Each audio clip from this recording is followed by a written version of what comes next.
challenge continues here on a gorgeous day in the great state of Arizona, albeit a bit chilly outside. That'll be just fine once we reach August, won't it? And the kids, glad to have them out at the ballpark. It's great. It's a three-city homestand, and it's a challenge every step of the way, including today, youngsters, trying to take 2 of 3 against the Cincinnati Reds. Of course, today's telecast is brought to you by our good friends and partners with Sanderson Ford. It's the Reds, it's the Diamondbacks trying to climb back out to the top of Mount 500.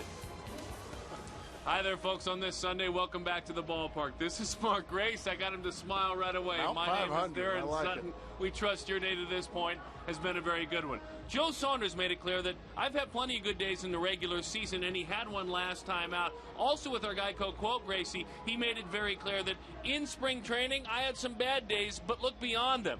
You were making a big deal out of it in spring training, he said in our Geico quote. It's a different story once those stats go on the back of your baseball card. That, of course, courtesy our good friends with the Arizona Republic. It's accurate, it's true, and he backed it up in his start against the Cubs, touching 93 miles an hour. His average fastball was 91. And that was good to see, and I think he was working on a cut fastball in spring training, so I don't think he was worried too much about results. He was trying to maybe invent a new pitch. Well, in Chicago, I think he got away from that cut fastball that he was working on, and he just went back to the straight 93, sometimes even 94-mile-an-hour fastball. I think that's why you saw the good results, because he was throwing a little bit harder in Chicago than he was in spring training. I know you and I were talking at the company Christmas party about who would be the spark plug in the lineup.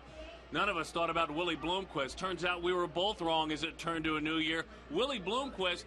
Do we ever think, folks, and you, that we would miss Willie? And he sat last night. Well, I think Kirk Gibson, he certainly rolled the dice. Anytime you rest your hottest hitter, you're rolling the dice. Well, unfortunately, it came up craps for Kirk Gibson because the Diamondbacks struggled offensively last night, only scored 1 run and got beat. Willie's back in the lineup. He's back in the leadoff spot, and that's where he has thrived so far in 2011. And simply put, he can play every position, and he's doing everything, including this, stealing bases. That's what you love to see, and that's something that really surprised me. I didn't realize he was such a good base stealer. There's a difference between being fast and being a good base stealer. He happens to be both. He's also hitting the heck out of the baseball in the leadoff spot. Certainly glad to have you with us on this Sunday. Bloomquist in the starting lineup. The other thing we know about Christmas time, we were just talking about that Christmas party, is that the man who pitched last night for the visiting Cincinnati Reds could roll out of bed on Christmas morning and throw about 99 miles an hour. When we come back, Brad will join us, a conversation about Aroldis Chapman. That's right, a left-handed hitter, a strikeout-prone left-handed hitter who took the challenge, stepped into the batter's box. We'll find out what it was like. Oh, it sounds like a lot of fun facing that man, huh, Gracie? Yeah, I want no part of that guy. Come on, Gracie. Mount 500.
baseball on Fox Sports Arizona, presented on Sundays by Sanderson Ford. An absolutely gorgeous day here in downtown Phoenix. Chase Field, the roof is wide open. Brad Steinke with you as the D-backs and Reds close out their 3-game series.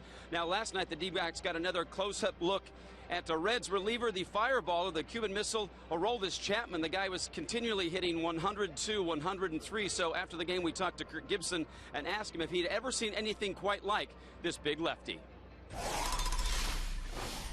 We had a guy in Detroit, Matt Anderson. I remember he threw 101 at 1:01 in the morning at Yankee Stadium one night. That's the hardest I can remember. But Chapman was substantially firmer than everybody out here tonight for sure. He's tough. You know, he's a hard-throwing lefty. You don't see that many in the game, and you know, you got a lefty on lefty. You got throwing 100, however hard he throws. I mean, he's tough. He's tough, but you know, we're big boys. We got to be ready for it.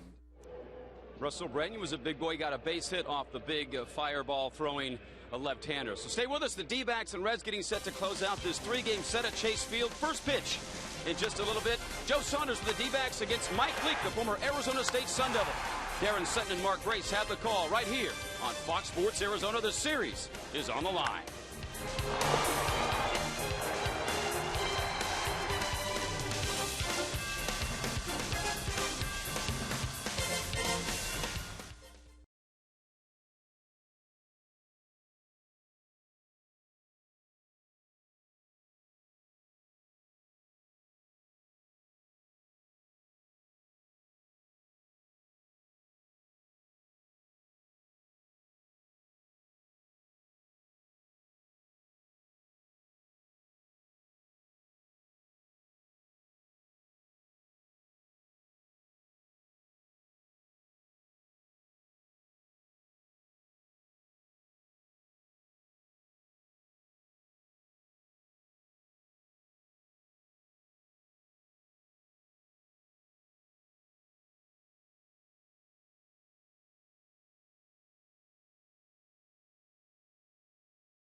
Casinos. Play slots with your Players Club card, and you can win up to $20,000. Jack in the Box. Right now, get the All-American Jack combo with fries and a drink for $4.99.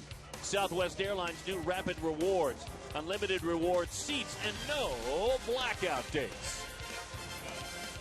It is that kind of day in this state. A chilly day, but certainly a great day to get outside as these mild temperatures will soon be disappearing. Roof open, panels open. Here at Chase Field, sunbathing this ballpark, and whoa, what a great time of day it is. High fives for our anthem singers today. Love that. Gerardo Parra, Melvin Mora, Miguel Montero. That's a great shot, isn't it? Giving them. That's some players that get it. There are a lot of players that get it, that wear a Diamondbacks uniform, and if you didn't get it, Kirk Gibson helps you get it with regard to interacting with the fans. Being That's the key. fan-friendly. Doggone right, and it's good to see. Oh, what a beautiful day with the roof open. Let's run some ball. Stubbs, Phillips, Votto, Scott Rowland, Johnny Gomes, World Series MVP. Edgar Renteria is now a Red. It's Jay Bruce, Ramon Hernandez, and ASU Sun Devil Mike Leake, who has yet to pitch a single inning in the minor leagues. And we're glad that you are with us. Joe Saunders ready to go, the 29-year-old left-hander, Virginia born and raised. Out of Virginia Tech, a long-time Los Angeles Angel. Fires the first pitch a little bit low, 1-0 the count. Came over last summer in the trade that sent Dan Herron to the Angels. And again, he reached back and found some solid velocity in what was a hard-luck loss to the Cubs. And you see right there, reached back, just went fastball pretty much down the middle and he was able to beat Drew Stubbs with that one. All he could do was shank it foul with a late swing, so that's a good sign for Joe Saunders. Slugger and a speedster all in one. Center fielder Drew Stubbs for the Cincinnati Reds as the changeup dives down and away. Fastball, curveball, changeup from the left arm of Saunders. And he will cut a fastball that looks like a slider. Not very often, though. 2-2 the count, 90 miles an hour. The Reds had owned the Diamondbacks here in this ballpark prior to the beginning of this series. They had won 8 in a row on the road against the Diamondbacks. Arizona's split in this series thus far, and the key has been solid starting pitching. Gas. Now, Gracie, you mentioned you wanted to talk about his fastball and believing in it before we even came on the air, and he proves you right. Yeah, he showed some velocity in Chicago, and he shows it right there. He was tinkering with a cut fastball in spring training, and he got hit hard in spring training. I think a lot of times when you're trying to work on a pitch and you're trying to figure something out, a lot of time it's going to be at the expense of good results. I think he's kind of laid back on that cut fastball, and he's rearing back and throwing the good four-seam fastball and spotting it, and he did a great job there on Stubbs, getting the strikeout to start the game. Brandon Phillips wags that bat, looks at a changeup that is away. 1-0 the count. The dangerous slugging second baseman, just one hit in this series, 1 of 7 with an RBI. Struck out a couple of times as well. Was an all-star last year. Another changeup, 2-0 with flair. There's nothing boring ever about Brandon Phillips. He's one of the showmen of the game, and not in a bad way at all. Plays very hard. I can see where he would maybe rub a traditionalist the wrong way a little bit, but there's nothing wrong with playing the game with a little flair and a little showmanship. You know why? Because he's having fun doing it. Well, and that's a pretty select club there. Robinson Cano, far and away one of the best all-around players in baseball. But Phillips, Ugla, Sanchez, they have stayed away, and I mean consistently. 2 changeups away, then 2 fastballs away. The man who played his high school baseball in Georgia, Stone Mountain High School. Away, ball 4. I mean, nowhere near the wide of the plate. So the scouting report on Phillips, don't get caught in. Away, away, away. Dangerous things, though, those walks in front of Joey Votto. No question. The reigning most valuable player.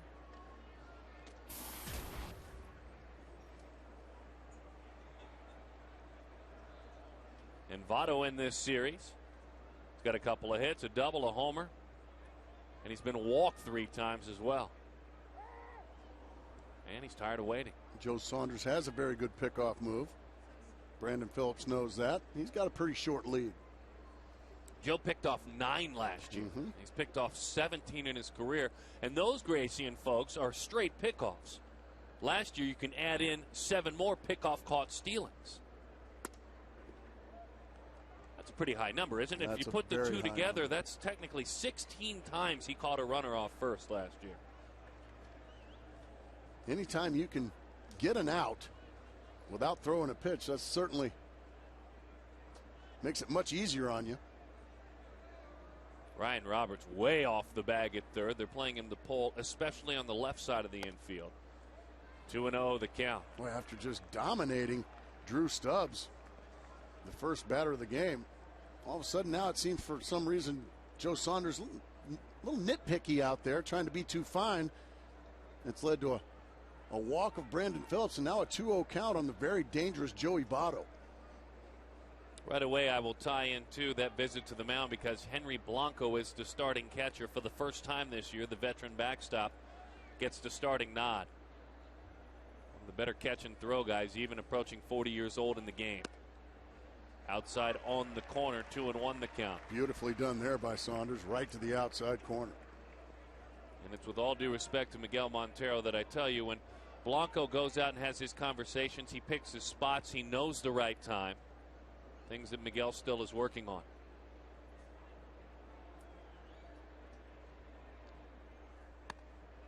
Beautiful on done the again. corner. Beautiful. 2-2. You mentioned earlier, I believe it was in game 1 of this series, that with a guy like Votto, you don't want to be running a ton and bouncing around on the base paths anyway, correct? No, not at all. You just drop anchor and let him hit. You're in scoring position. Joey Votto's in scoring position when he steps into the batter's box.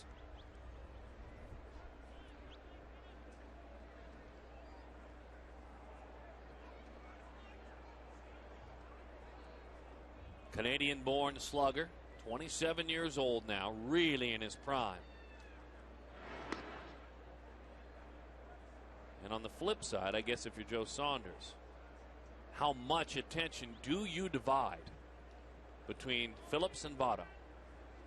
I say just about all your attention should be on Votto. He's made 2 great pitches away. That one is in. 3-2 the count. The other thing Joe did very well last year is when he needed them, he got balls on the ground. He rolled up 23 double plays last year. He had a lot of chances, a lot of base runners. Runner goes, flipped down the left field line. And Phillips will head on back to first. So that time, full count, he was gone. You're good with that? I don't mind that. Don't mind that at all. First and second, I might think twice about it because that's a lot to see out there behind the pitcher where he's releasing the baseball. But with a left-handed hitter, he's got his back to Brandon Phillips, so that's not a distraction at all.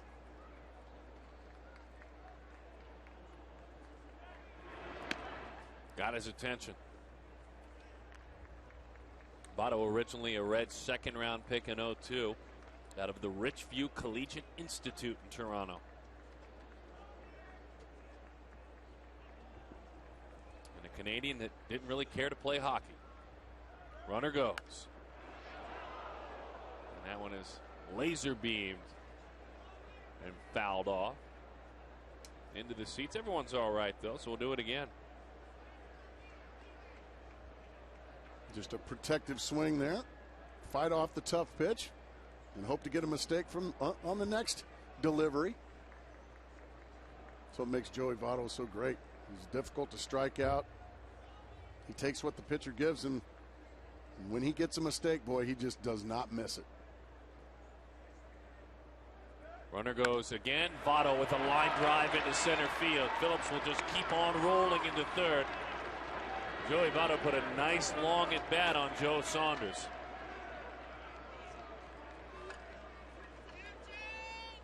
And now the Reds with one out are putting a bit of a threat as they lean on Joe. Now, pretty amazing. Fight off the tough pitch and keep fighting off, finally get something you can handle, something you can drive. That's why he's an MVP, folks. He's that good. So now Scott Rowland.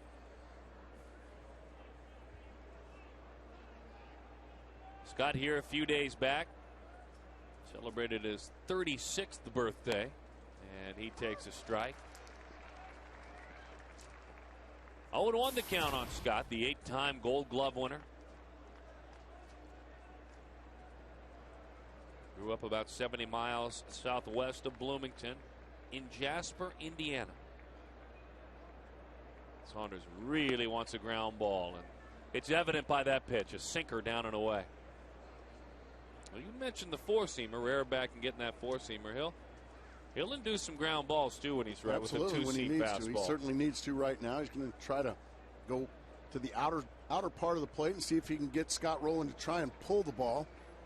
Well, Henry Blanco wants something inside to jam him. Let's see if he can get it there. Boy, he did. Good pitch. Defensively, there are some changes we pointed out already. With Blanco behind the plate, but Bloomquist is in left. Chris Young is in center. Upton is in right. Ryan Roberts gets the start at third base. It's Drew Johnson, Juan Miranda back over at first, and Henry Blanco.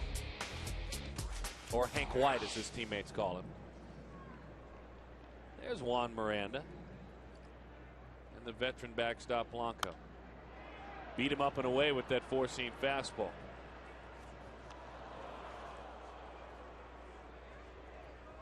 Runner on first, runner on third. The best offense since the start of last season is trying to crank up again in the National League, that is. Going to continue to try to bully with the fastball. And he went over to first. It's the beginning of the year 2007. Mark Burley has the best move. He has picked off 31 base runners.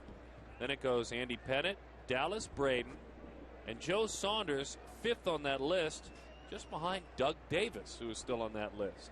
Double D. Double D. Curveball high. That was the right pitch to throw there. He just couldn't execute it. Does that surprise you Clayton Kershaw's tied with Saunders? Dodgers left-hander. I just haven't seen enough of Clayton Kershaw, to be honest with you.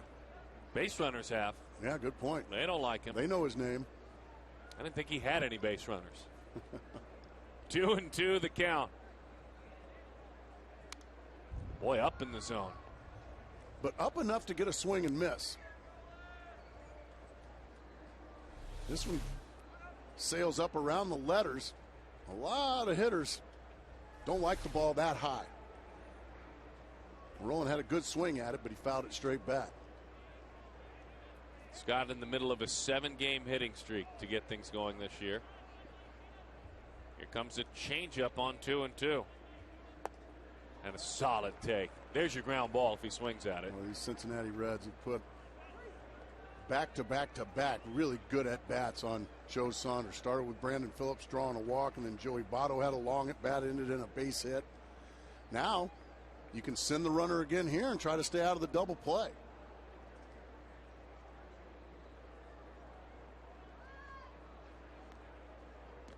And instead he drives him back to the bag in Joey Votto.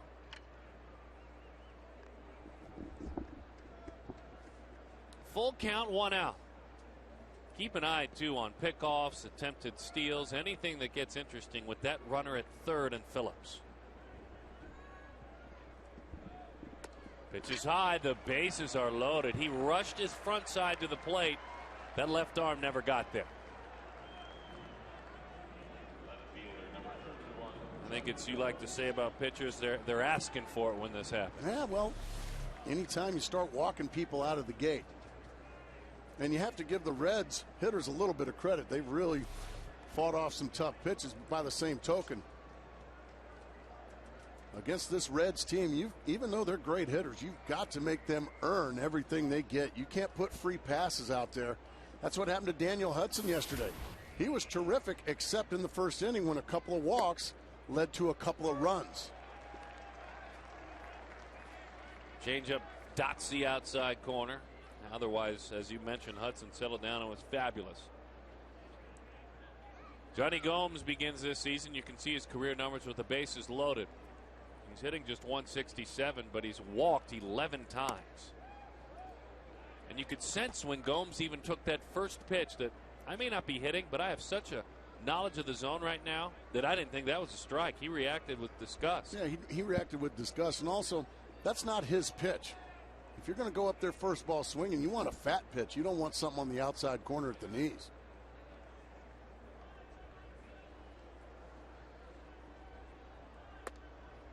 Boy, that's a pretty pitch. It's out. 2-1 the count. Again, that's your ground ball. Mm-hmm. But these guys just are not biting. Base is full of Cincinnati Reds. California native Gomes again. 11 walks this year. Takes outside with nowhere to put him. 3-1 the count.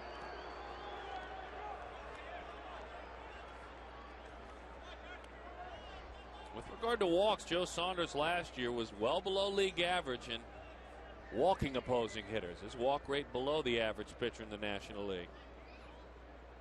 In the first inning, that's not the case.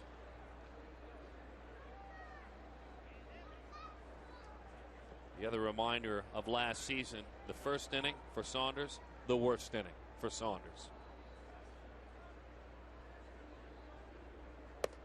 Ball 4. He walked in a run, and Gomes walks for the 12th time this year.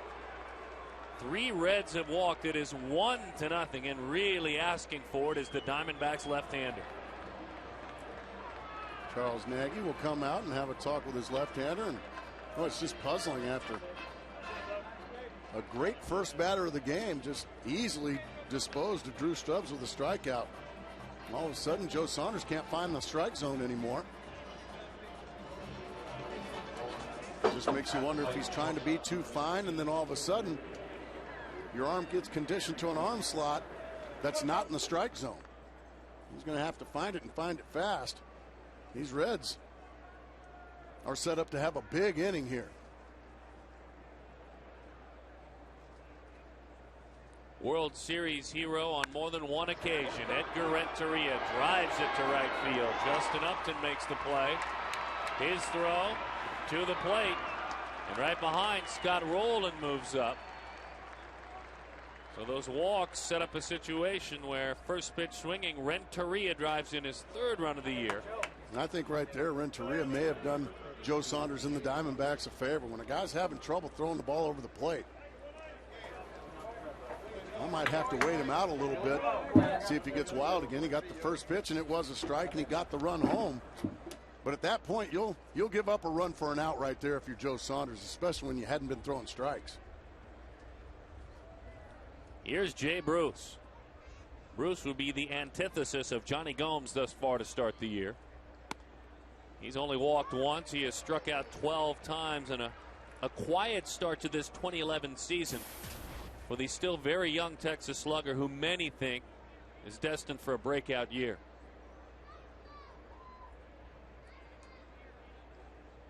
A bender and a dandy.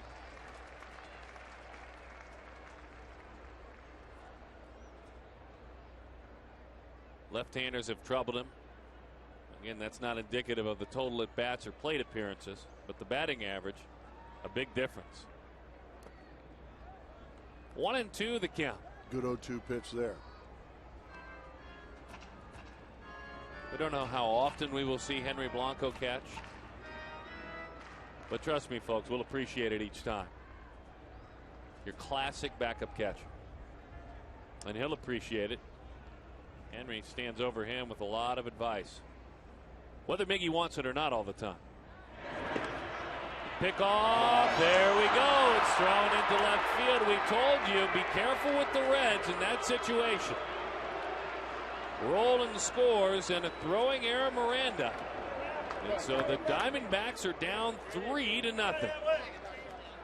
We've seen Miranda a couple of times now have trouble with the throw. And right there, he's got him in this. I mean, this is nowhere near. I mean, that one was closer to Willie Bloomquist than it was to Stephen Drew. So it looks like he may have a little, what they call the thing when it comes to throwing the baseball. Well, unfortunately, Diamondback starting pitcher Joe Saunders had a bit of a thing as well, missing out of the zone. ASU's very own Mike Leake, clock in.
To the first inning of this ball game, it'd be very forgettable. No, don't do that. Very, very forgettable.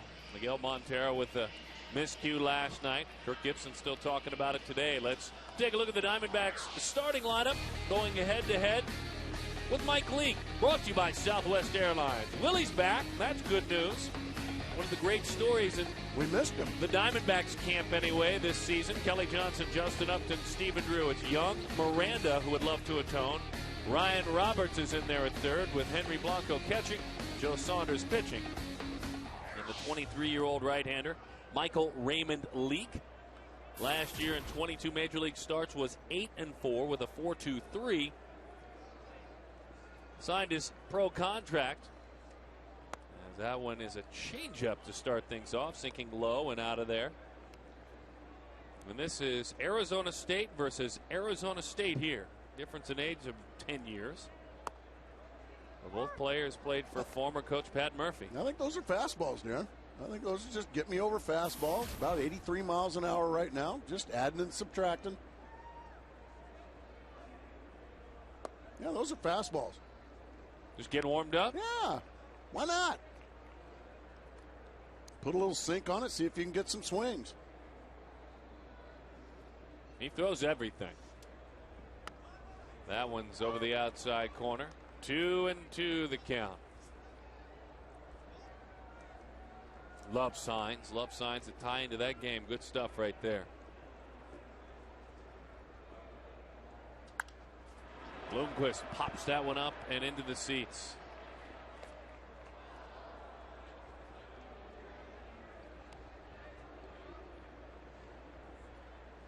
Looking forward to seeing those new colors out of ASU. We have to wait till Tuesday, I guess. Uh-oh, what we got here? Brian They have Rogers? something. Leake has some sort of band on, or Band-Aid. Yeah, it's a clear Band-Aid on his arm. Ah. Yeah, just good for Brian Runge, because cheaters never prosper.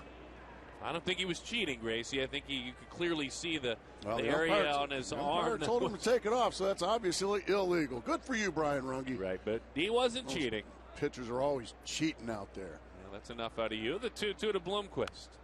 Buries the fastball in on his hands. You can see a little red mark. I don't know, maybe he was ironing his dress shirt. Today's a travel day. Had a little bit of looked like a burn on his arm. He's got a little burn on there. But don't use that shiny. The 2-2 at Chopper. Bobbled by Leake. He recovers. Kirk Gibson before the game gave all of us a bit of a scouting report on 23-year-old right-hander Mike Leake.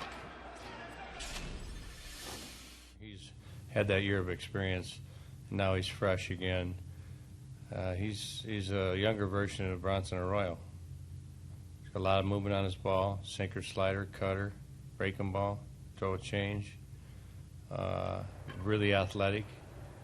Handles the bat well. He'll run hard down the bases. So, he's a local guy right here. I'm sure he's excited today.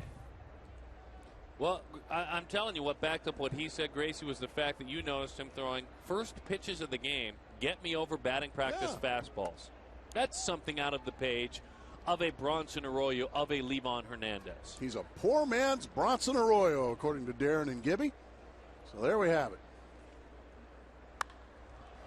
Well, when you're a first-round pick, I don't think at any point you're a poor man. You're not a poor man.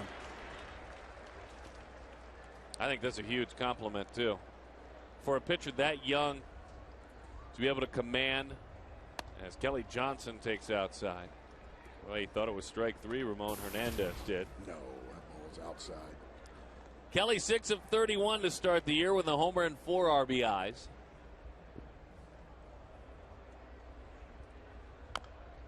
Has him topping it. That one dives down and away. Looked like a change of pace there to Kelly. Kelly 2 of 8 in this series. And loves Reds pitching in his time with Atlanta and with Arizona. It's 3-0-2 against Reds pitching. Defensively for the Reds, keep in mind that when he is right, Leake is a ground ball pitcher. So the veterans roll in Renteria, then Phillips and Votto, the younger side of the infield, important. And there's the ground ball. In time for the out. The Gold Glover made the play in Phillips.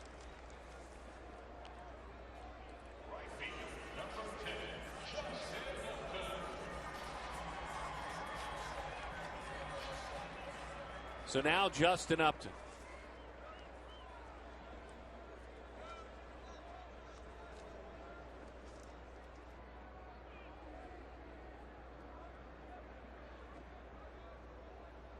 Two home runs, 5 RBIs for Upton as Leake.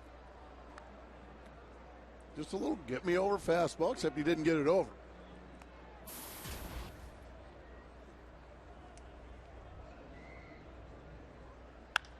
Upton to right field. Belton sends Bruce back to the wall. It's off the base of the wall.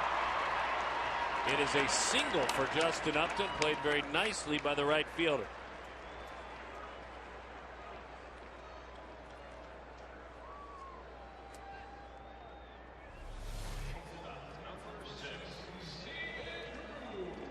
Ball is smoked to right field. Over the head of Jay Bruce. But he hit it so hard. Upton was going hard the whole way. Nicely done there by Bruce in right field. Stephen Drew now.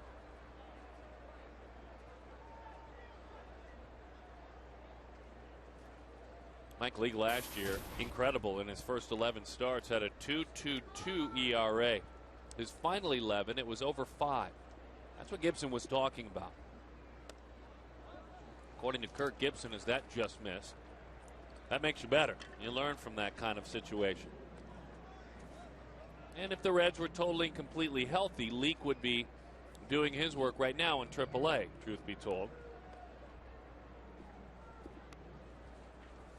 Place he never wants to return to, ever go to, as Stevens spanks that one into right field.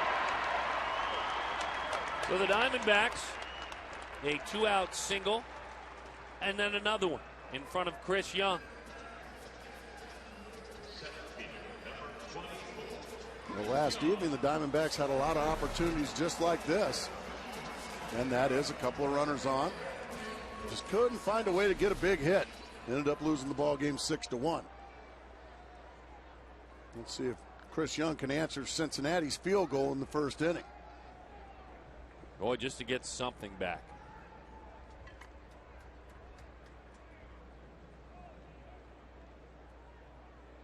These were the situations where Leake got in trouble last year. Opponents hit .306 against the right-hander with runners in scoring position.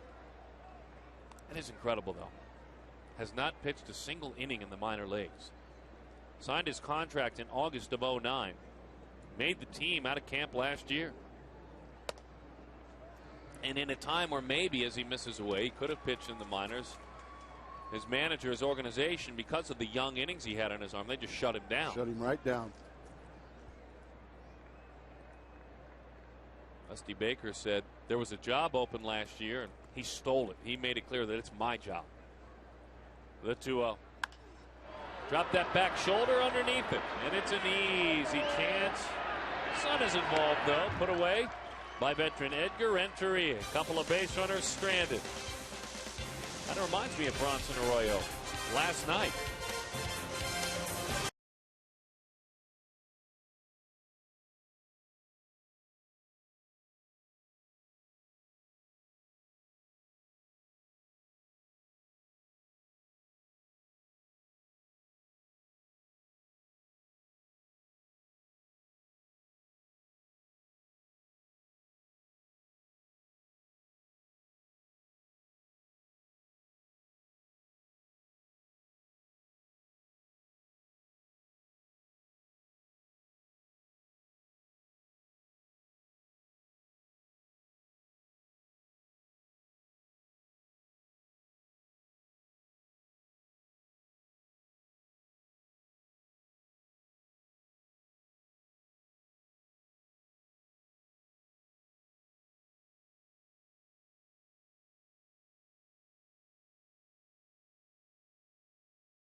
score of 3-0. We mentioned that Henry Blanco getting the start at catcher today, and up for the Reds is Ramon Hernandez. These guys are both from Venezuela. They go way back. In fact, in 2007 during Venezuelan Winter Ball, get this on the team: Blanco, Hernandez, Yorvit Torrealba, and also Miguel Montero. They said they had a blast that year.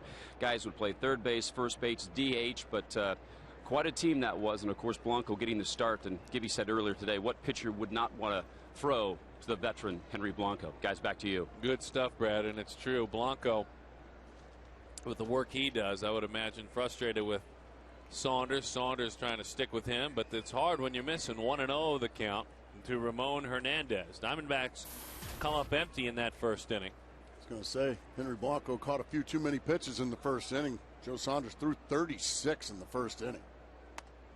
Change-up a beauty. 1-1 the count. Saunders had, in his 33 starts, a handful that were solid and a handful that took that ERA up to 4.5. Consistency eluded him. But it didn't a couple of years back. You look at Joe Saunders in the American League. Aside from the wins and losses, let's just leave those out of it. Saunders pitching in the American League in 2008, made 31 starts, had a 3.41 ERA. You do that in 200 innings in the AL, you're just fine. Now, he won 17 games as well. Bender off the end of the bat. Willie Bloomquist into the shade there. The ball travels. And Willie is there to put it away. The veteran Ramon Hernandez is erased. There's that shade line peeking in. It'll be out across the diamond here over the course of the ball game. So Mike Leake, 17 of 51, a .333 major league hitter. With 3 RBIs, 6 sacrifice bunts, but this time Ryan Roberts, who was cheating in. Nice play there by Roberts. Gobbles it up. I know you've liked what you've seen all year long from Ryan Roberts. I love the spring, obviously. He hit around 500, but watch the defense moving to his left. Has to get it on an in-between hop. And really makes it flawlessly.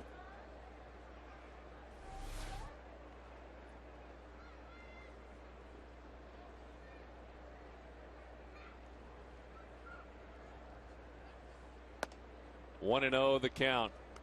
Joe Saunders could sure use a quick inning just for his confidence and his pitch count. Stubbs a changeup on 1-0, evens it up at 1-1. Joe making career start number 130, has won 57 games in the majors. Stubbs, you see, stays quite even against both sides. That one is outside.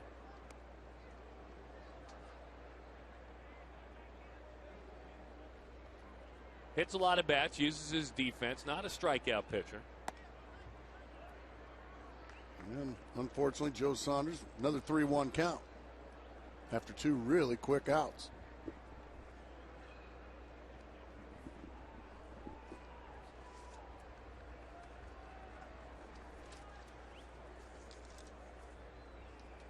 The 3-1 from Joe. Right back to the screen. 3-2 the count. Stubbs last year had a season with 20 homers, 30 steals. Only the 9th player in the historic franchise of the Cincinnati Reds to put those 2 power and speed numbers together.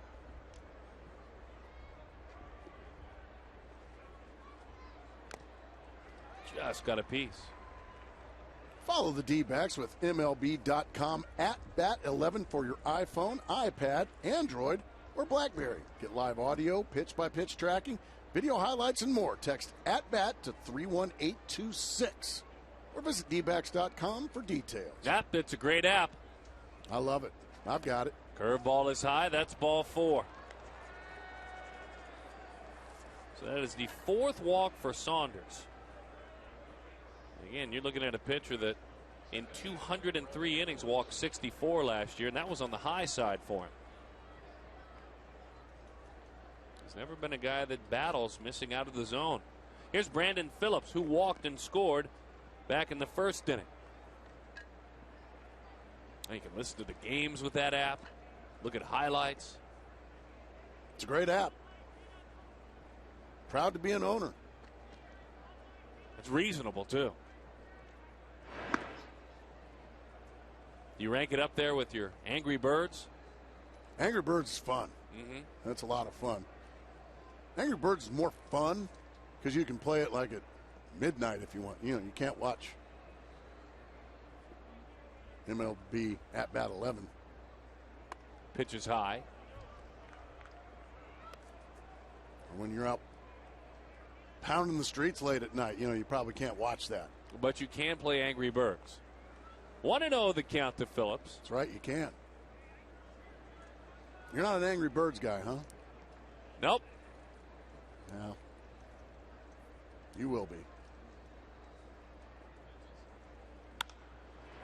To the right side, long run, Justin Upton still going. That's a fair ball. All the way around to third base, hustles Stubbs. And Phillips has walked and now double. Brandon Phillips was just 1 for 7 in this series prior to that, but he's been on twice. And Joe again, Saunders trying to pitch around a 2-out walk. Sometimes you don't have to hit it very hard if you hit it right in the right spot, and that's exactly what Brandon Phillips did. So now Joey Votto, a big opportunity here to blow this thing wide open in the early going. Well, I pitch carefully here with the base open and the MVP up. All due respect to Scott Rowland, this is a guy I just don't mess with, Joey Votto. walked 3 times last night. 3 walks. So was 0 for 1, snapping a 7-game hitting streak. On the corner.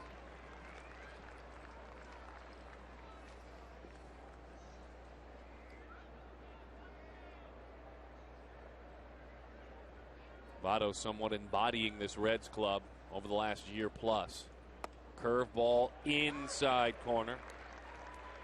He made it very clear when cynics were saying, well, the Reds, quote unquote, just stood pat after winning the Central. Maybe a tweak here, a tweak there. Votto said, I didn't stand pat. I plan on working and getting much better, and I hope my teammates didn't stand pat. So we didn't stand pat. The 1-2. Belted into right field. Votto drives in 1. Phillips come on down. Here's the throw to the plate. Blanco got it. Henry Blanco stuck with it, popped the tag down. Joe Saunders having a real rough afternoon. But fortunately for him, as Phillips has taken some time to get up, I'm not sure if he got stepped on. We'll see right here.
Brandon Phillips just making his way out onto the field, being looked at extensively by his manager and coaching staff.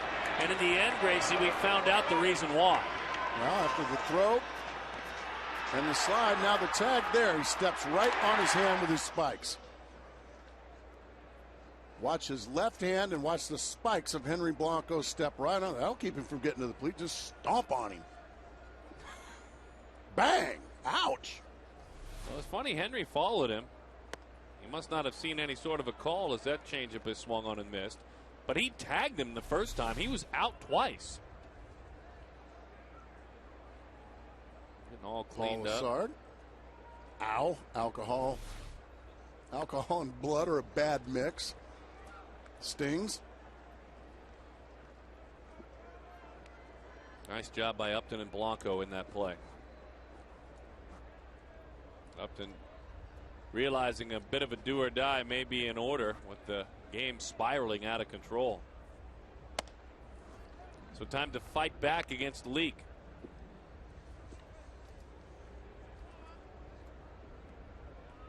Yeah, that's what the veteran catcher will do. Gracie was telling me between innings, they'll step on your hand. Stomp right on you. Take that. A changeup. Votto. Leake covering. A little tap dance onto the bag. Juan Miranda. He's 3 for 14 now this season. And now Ryan Roberts.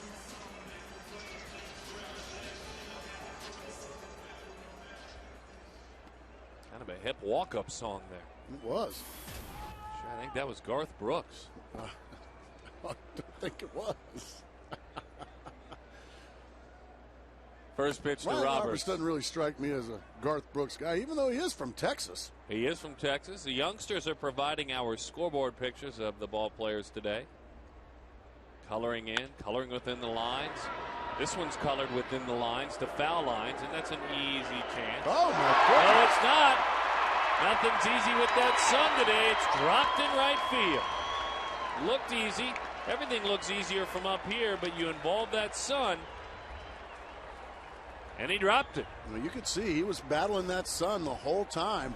It's a beautiful high sky today, and that's what he's looking at, folks. Right up in the glare, the high sky of Arizona, and boink. He just flat out drops it.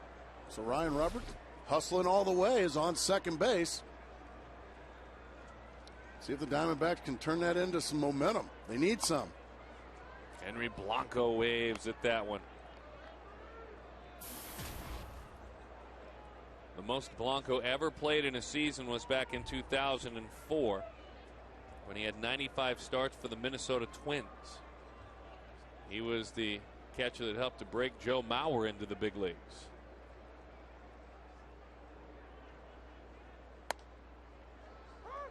Oh, 0-2 the count. We already know that he helped to break Giovanni Soto into the big leagues as well when he was a Cub. Some time working behind the plate with the Mets, with the Milwaukee Brewers.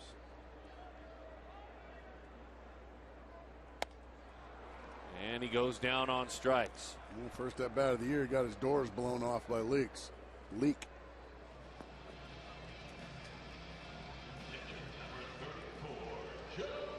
Joe Saunders, 2 of 29 as a major league hitter with an RBI. And one of those rare notches on the offensive column that we saw last year. A stolen base as well. Remember early on in his time. Yes, that's right. A stolen base. Great stuff.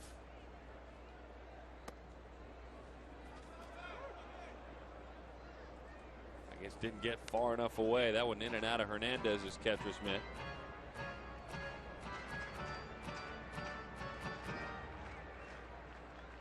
You know you have talent when you sign in August, and before the next season, Baseball America rates you as the 3rd best prospect in the Reds organization. That's what happened to Leake. That one's a topper. Well, don't forget, if he didn't play in the minor leagues, how did they know? Well, they knew enough about him. At ASU. At ASU. All right. Where he pitched with Pat Murphy leading the charge. Sometimes I wonder about some of those things you read. They're right on the money, all of them. All those publications are totally right. The 0-2. Swing and a miss. That's strike 3. That was pretty. I mean, look at that. That was first best. Tell you that. Right there. Big leaguer. Read that book. Baseball America.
As part of our Fox Sports Supports charitable initiative, we are proud of our partnership with Stand Up to Cancer. We saw it as we came on the air.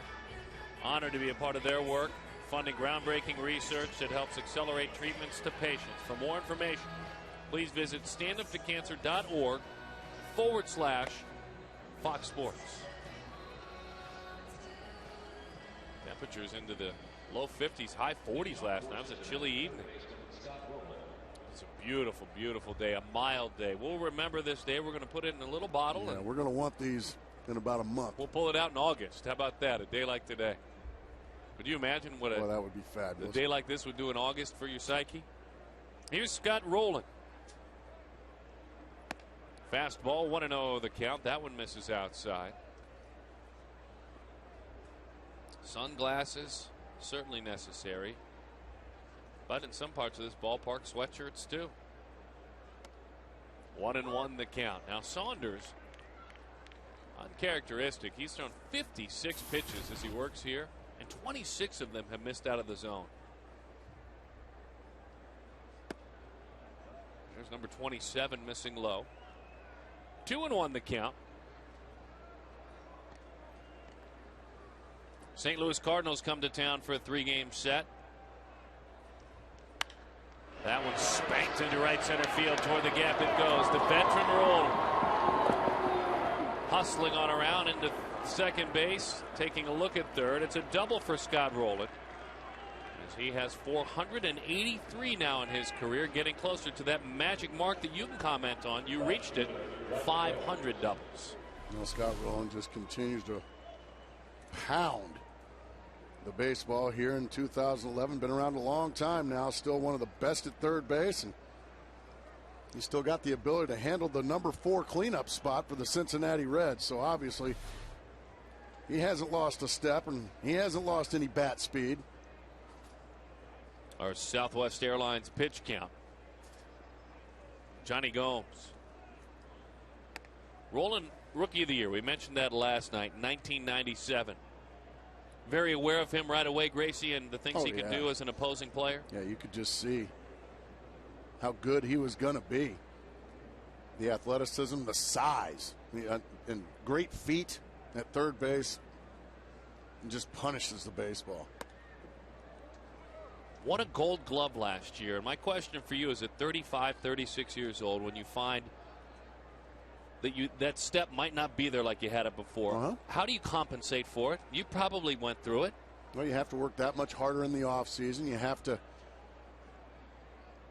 maybe play back a little further than you used to, so you can be able to get to more balls. You have to maybe cheat a little bit, maybe start guessing a little bit at the plate, because when it goes quickly.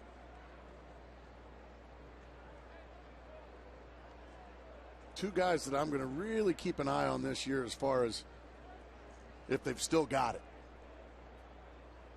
Gomes takes a strike, 2 balls and 2 strikes. One of them is Derek Jeter in New York. Sure. And the other one is a very good friend of this show, Chipper Jones in Atlanta. I'm going to watch those guys closely this year just to see. And I hope they continue to play for years and years, because baseball is better with those two. But both maybe nearing the end. Exactly. Maybe.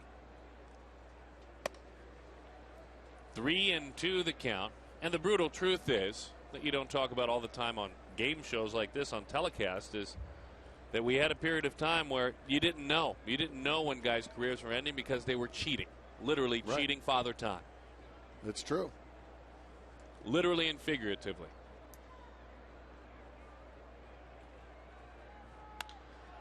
Pop to the right side.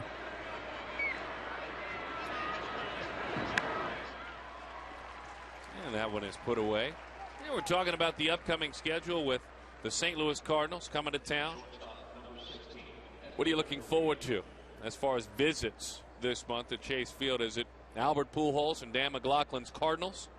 Is it the San Francisco Giants, the Philadelphia Phillies, or the Chicago Cubs?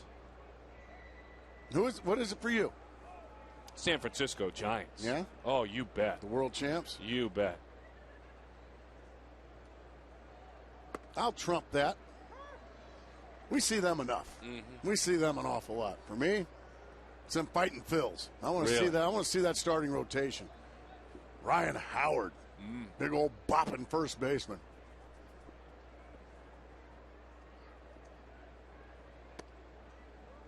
It's a fun month. I mean, it's fun up and coming with St. Louis and San Francisco. We look forward to seeing you. And then Gracie's Phillies are coming to town. I guess his Cubs as well. Wait a minute. Why are they my Cubs and my Phillies? 1-2 the count. Well, you said that's the homestand you're most excited about. I said the Phillies. I didn't say anything about the Cubs. You also mentioned Donald Trump for some reason. The Donald.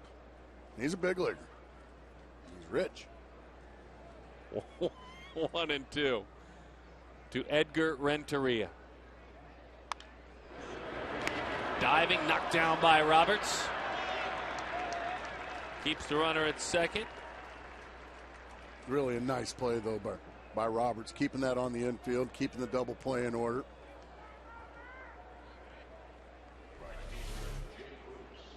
Having to go a long way in between hop, takes it off the wrist, but keeps it in front, as we said. An opportunity now for Joe Saunders to face a left-handed hitter.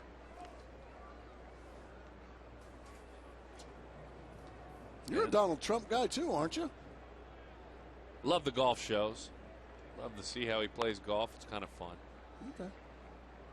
And I've been fired a bunch of times, so I'm comfortable with that show. Sure.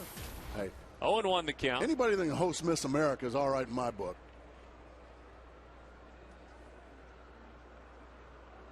4-0. Breaking ball is up and in. Boy, Edgar Renteria just quietly keeps going about a fabulous career, doesn't he? Only Derek Jeter has played in more games at the position since '96. 2,058 games at shortstop. And where would they have been without his home run last year?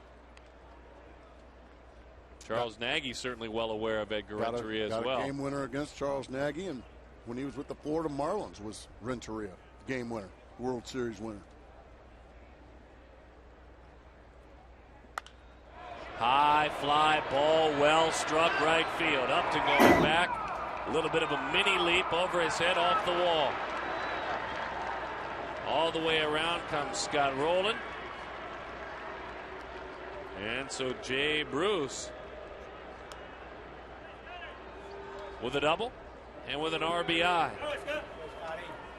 You couldn't tell as Upton jumped for that ball exactly where it was going to land. Well, breaking ball stays up. Oh, does it ever. Bruce pounds it. Don't really get a very good look at what Justin Upton had go on back there. He never really had a beat on it.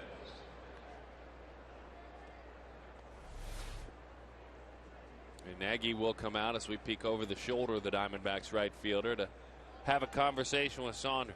It's been a real struggle for Saunders here this afternoon.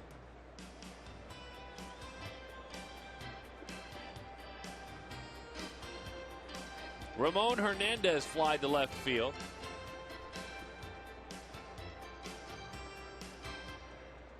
Renteria moves to third. Action in the bullpen. Cam Micolayo goes to work.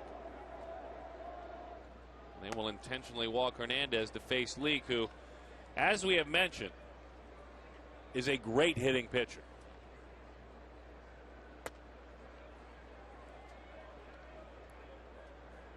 Hit very effectively in college, hit .299 at Arizona State in his career there.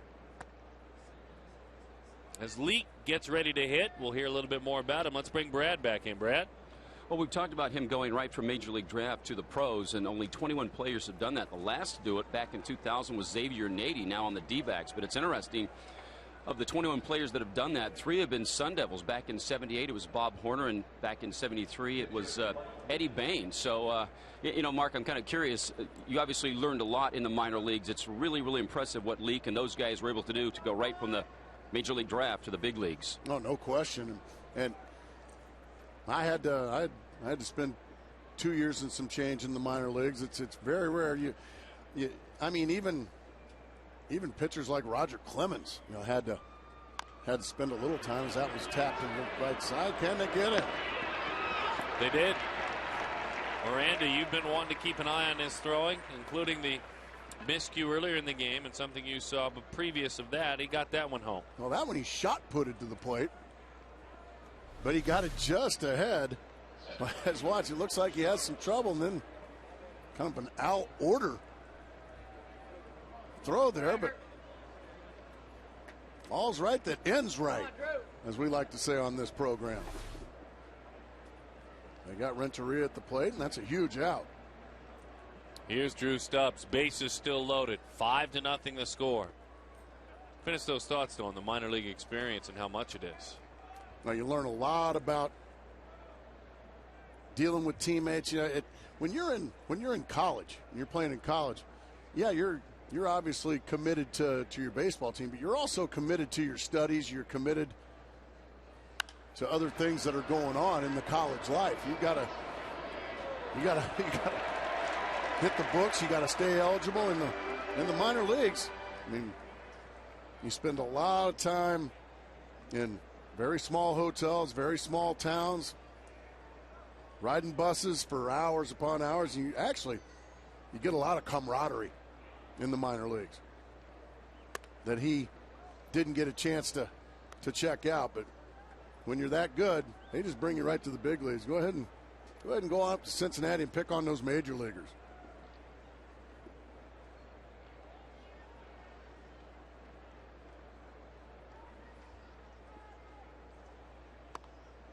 It's an interesting list when you look at the pitchers that have jumped from high school or college straight to the major leagues. One of your old teammates who had a long, long career, Mike Morgan, on that list. Mm-hmm. He and David Clyde were the two that jumped from high school to the major leagues. And that was a Charlie Finley shenanigans situation where you take a 17-year-old and put him in the big leagues with Mike Morgan. Bert Hooten out of Texas. He had a fine career. You see Darren Dreifert out of Wichita State. Dreifert could hit, too. Stubbs to left field. All those guys went back down and pitched at the minors a little bit later on. Mike Leake made a promise to himself. Love the minor leagues. Glad everybody else is learning down there.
this to you folks if you haven't heard about it. So you find out and you learn how you can play right here at Chase Field by going to the interactive kiosk near section 111, and you do so during Diamondbacks regular season home games. Gila River Casinos, Kachinko. One of the great brand new things to do at the ballpark over the last couple of years. I know I helped out the folks with Gila River over the wintertime. We stored it at home. We'd have the neighbor kids over. We just loved it. Had it in the garage. Really? Love that game. And I'm excited, too. You were talking about the Phillies and Cubs. Maybe your old team, when they come to town, the Cubs, we can do a game from out there. Well, it's probably not a very good idea at all. Willie Bloomquist to lead it off. Bouncing ball, diving stop, Renteria from his knees, and he throws it away. It goes into the dugout, so an extra base. There wasn't going to be an error until he did that. It'll be a base hit and an error. But what a great effort from the veteran Edgar Renteria. Willie Bloomquist continues his assault on 2011. Well, wasn't that a thing of beauty? Again, Gracie, you've been explaining to us up the middle and to the right side. That's what he does. Great effort there from Renteria, then got in a bit too big of a hurry and threw it way wide and into the dugout. You got to chip away here, Darren, if you're the Diamondbacks. A run here, a couple of runs there. You don't have to get 5 or 6 in one inning, although that would be fun. But you just need to continue to put the pressure on the opposing defense. And that means put the ball in play when you get some base runners.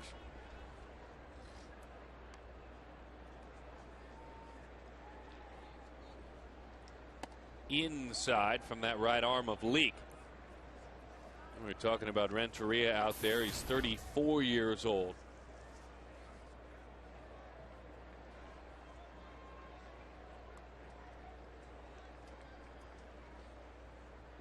Outside. So we have some folks helping us out. Coloring Chelsea. Colored that one in. 19 years old. It's like a young adult.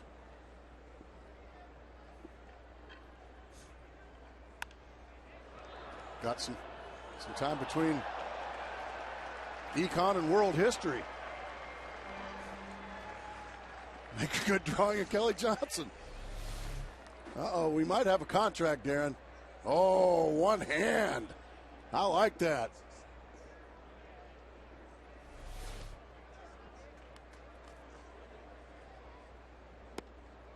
Down and in. Whenever you think you have him zoned up and you anticipate a pitch, you throw something different. That's not supposed to happen for guys that are making their 24th start in the big leagues. He just starts it inside. Kelly Johnson commits. That ball was a good 1.5 feet inside, but he had already committed. And he's a strikeout victim. Anytime the Diamondbacks score 6 runs or more, Taco Bell gives away 3 free tacos with the purchase of a large drink. They do so from 4 to 6 the following day. Justin Upton singled back in the first inning. Throughout his young career, he has always enjoyed hitting at home better than the road that he travels with his teammates. Right down the middle, strike one. Upton in his career hits .295 in this ballpark, slugging .527. 50 points lower batting average on the road, 100 points lower slugging percentage away from home.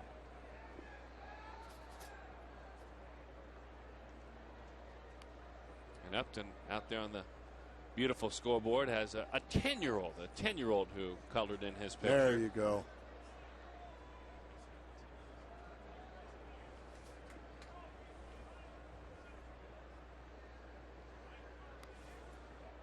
Good looking drawing. Over the inside, it missed.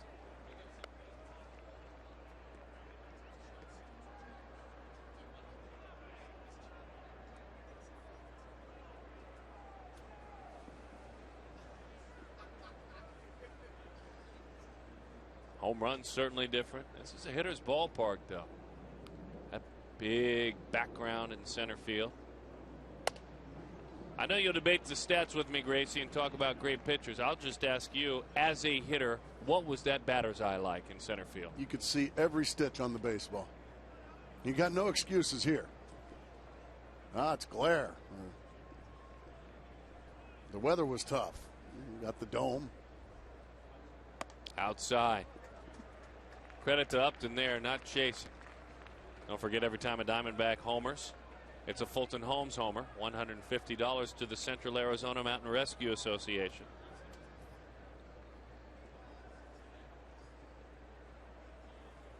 There's that perspective Gracie's telling us about.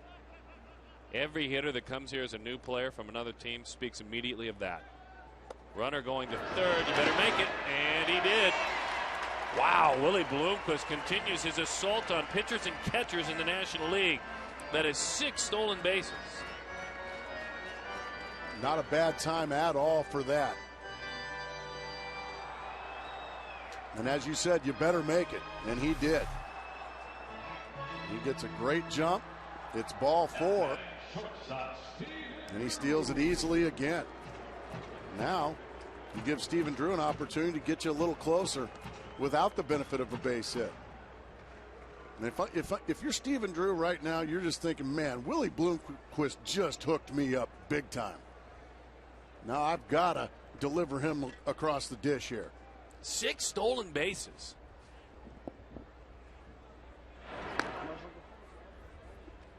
There's just a certain energy he has provided. I would imagine Justin probably got the green light too. I'm not a believer in when you're down 5 runs early, you got to sit back and you don't want to make it out on the base paths. No, I think you have to be aggressive. Try to force yourself back into the game.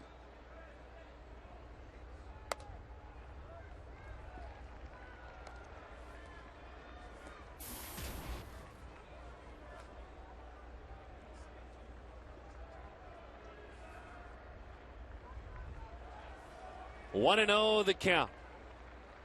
Drew singled back in the first inning.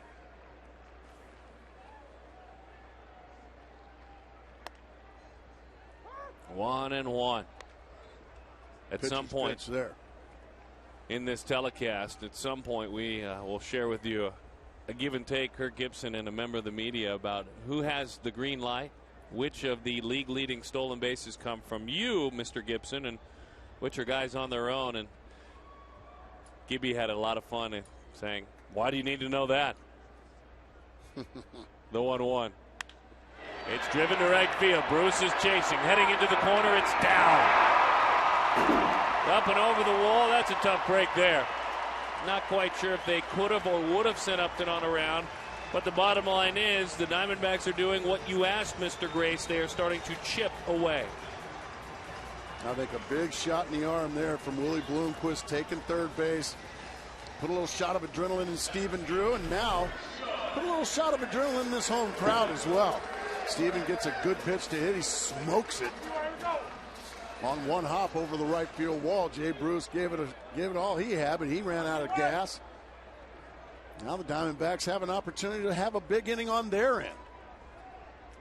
And if you're Chris Young, your job is to keep that line moving. Young's been fighting the pop-up bug. Boy, that hurts right there. Renteria makes the play. That's painful. Got a really good pitch to hit. And we saw a couple of years ago, Chris Young, a lot of strikeouts and pop-ups. This year, just about every one of his outs have been via the strikeout or the pop-up. I mean, this is a good pitch to hit right there. Mercy. But that back shoulder dips and straight underneath it goes. What a huge out there for Mike Leake and the Cincinnati Reds. And don't you know, Leake had a chart in his hand, was charting last night's game and watching Bronson Arroyo work. What a great guy to pitch after if you're Leake. Runners on second and third. See if Juan Miranda can deliver. Hard ground ball. Votto on a backhand. Leake covers to the bag. They leave a couple of big runs out there. Cleaning things up was Leake. Willie Bloomquist, thank goodness, in the starting lineup, got things going.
AT&T brings it to you. Name the 9 players on active Major League Baseball rosters who attended Arizona State. 9 players active, working in the big leagues right now. Mike Leake, Willie Bloomquist. Yeah.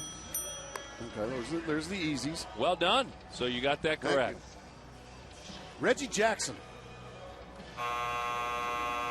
Barry Bonds. Bob Horner. Well, now wait a minute. How about Rick Monday? There you go. So that's 5. Odeby McDowell. Mike Devereaux. Oh, man, those guys are good. Yeah, they've just thrown you out of the building now. Cam Michelio, big, tall, 6 feet 9 inches. Low 90s fastball, a slurvy breaking ball, throws across his body. That's it for Joe Saunders. And Joe Saunders is done, as you said. That is it. Went 3 innings, gave up 5 runs. Struggled with control problems.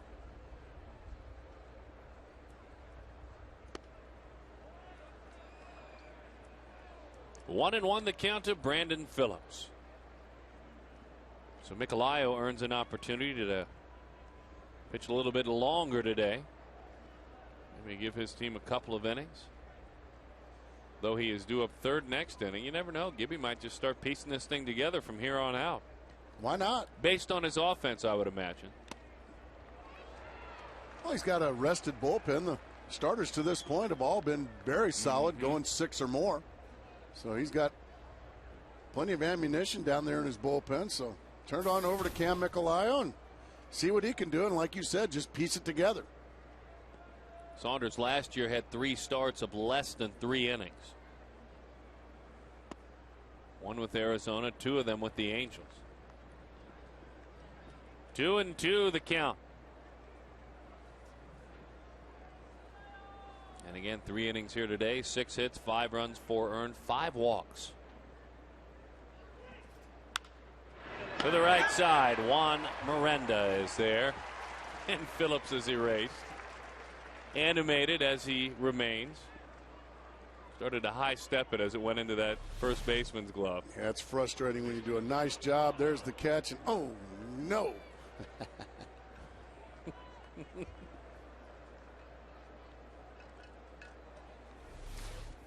He has fun, doesn't he? He does have fun, and he's fun to watch. Joey Votto takes inside.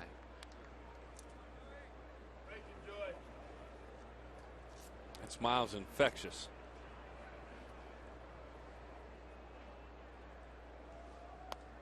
Two and 0 the count.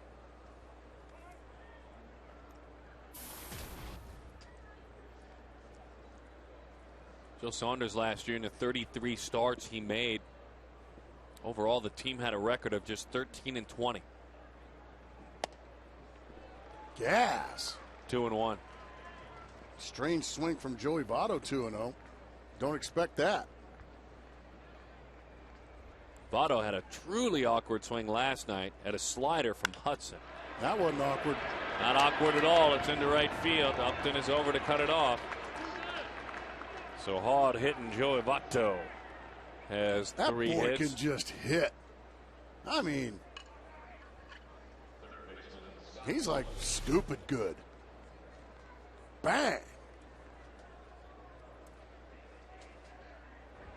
Just stays on that back leg and just squares up everything.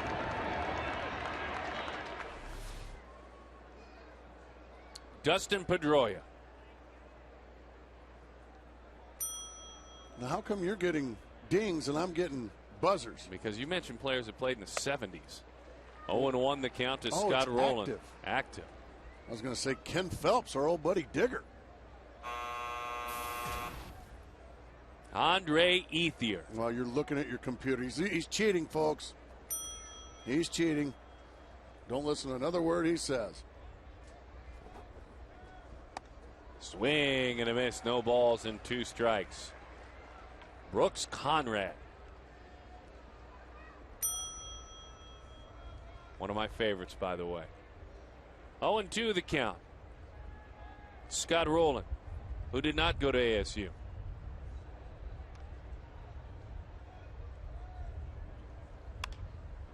Popped good up. Pitch. Really good pitch.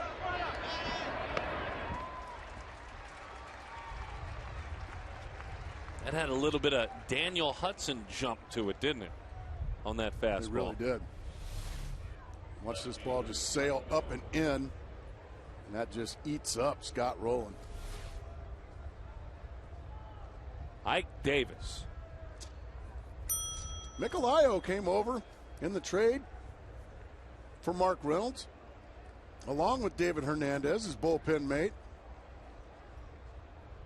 Looking to put up the first 0 for the Diamondbacks here this afternoon. Here's that slurvy curveball. Gracie taking part now in what he likes to call denial play-by-play. He just takes over the show when he's upset that somehow I'm getting all these answers right.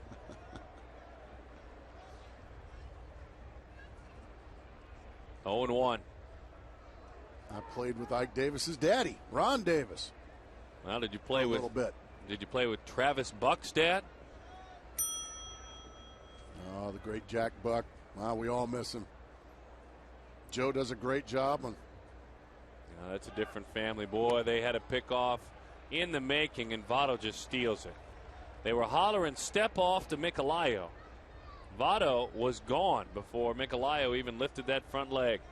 A lot of times, if you forget, now he just timed that perfect is what happened. Great base running. Chris Young does that at times. Mm-hmm. First stolen base of the year. How about that? The 1-1. Swing and a miss. 1-2. The count to Johnny Gomes. I'm going to guess Brett Wallace.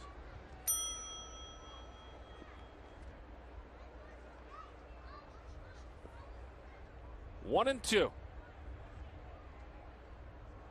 Gomes walked, forcing in a run back in the first inning. Gas. On the outside corner.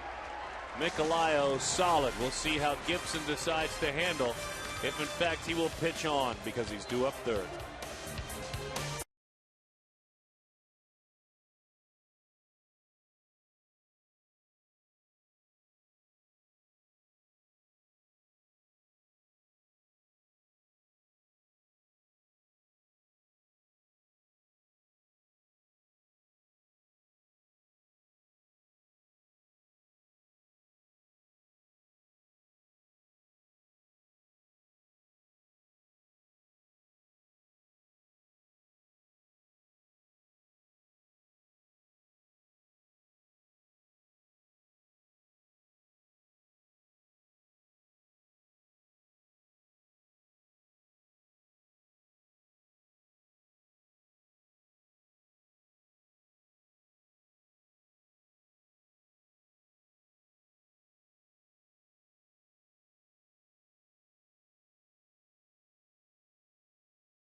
Hoping to get something going against Mike Leake.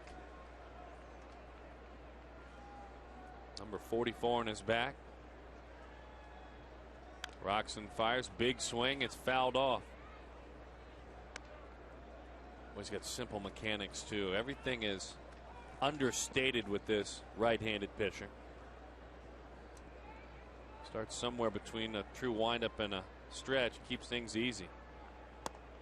Just relies on movement. Bit of a slinger comes out. That lead arm. Yeah, very simple. Athletic. For him, he's comfortable finishing squared up, ready to field the baseball. In and out of that bat, and because of that, that's strike 3. Roberts tipped the ball into the catcher's mitt. So Roberts is done. All right, let's take a look at our trivia question. We got them all but one. The 9 players on active rosters who attended Arizona State. Who'd you miss? We didn't get Ian Kinsler, who didn't play his entire college career there. So that really doesn't count. Oh, but it does. Well, I've been on the campus, but I didn't go there. Sure, but you didn't, play any games there at any point at all. Well, they would have loved to have had you. That's where you're wrong again. I played against the Sun Devils. No, for the Sun Devils. But I played at Packard Stadium. No, I understand. Mark Grace. Swing and a miss. Yeah. Go Aztecs. 1-2 the count.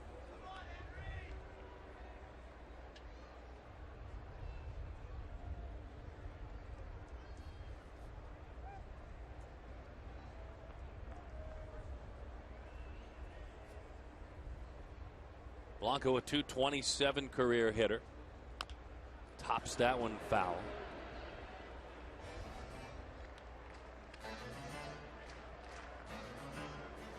And action in the bullpen. Aaron Heilman. Now this is a guy that can give you a couple of innings. There was definitely some thought that went into the decision on who pitched based on the do-ups. Inside. 2-2 the count. You've got Michelio on deck, and I think right now, if Henry Blanco does not get on base, you might as well let Michelio go out and hit for himself. Henry Blanco into right field. Bruce coming over, and he will run it down. So Michelio now will have an opportunity to swing the bat. West High Speed Internet, high speed pitch. And Mike Leake, Joe Saunders, both touching 91 miles an hour. This is the first ever plate appearance for Cam. Good luck, son. As he takes low, 1-0 the count. Kind of exciting. 6 feet 9 inches tall, 26 years old. He takes a strike. This is his first ever plate appearance as a pro. Didn't have any in the minor leagues as well. Hey! On the ground, raging to his left. Dive. Got it. Come on, Edgar. First ever time as a pro. Throw him a bone, Edgar.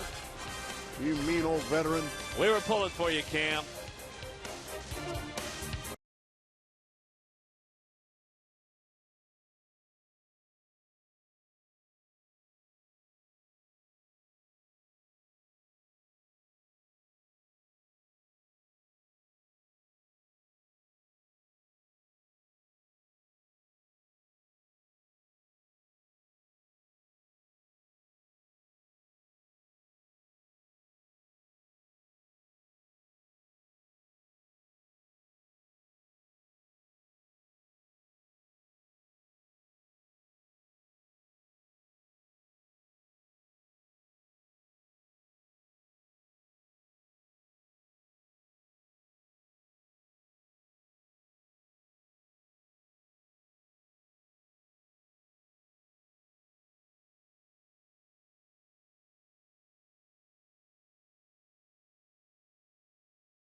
Sunday afternoon. He's Mark, I'm Darren, and we trust that you inside of your living room are having a great day, wherever you may be watching us. Who are you most looking forward to coming out to the ballpark and seeing this month at Chase Field? The Cardinals, the Giants, the Phillies, or the Cubs? And right now you say the world champs. You prefer to see Tim Lincecum and the world champs when they come to town. I'm with you. Yeah. We'll see them aplenty. So, all you folks that agree with me and can't wait to see those fighting Phils. You guys are all big league. That one has popped up and into the seats. Well, the Phillies certainly making a move in the poll. The Phillies now have taken the lead. Nice. See the Giants all we want all year. Breaking ball. Edgar Renteria shoots it to the right side.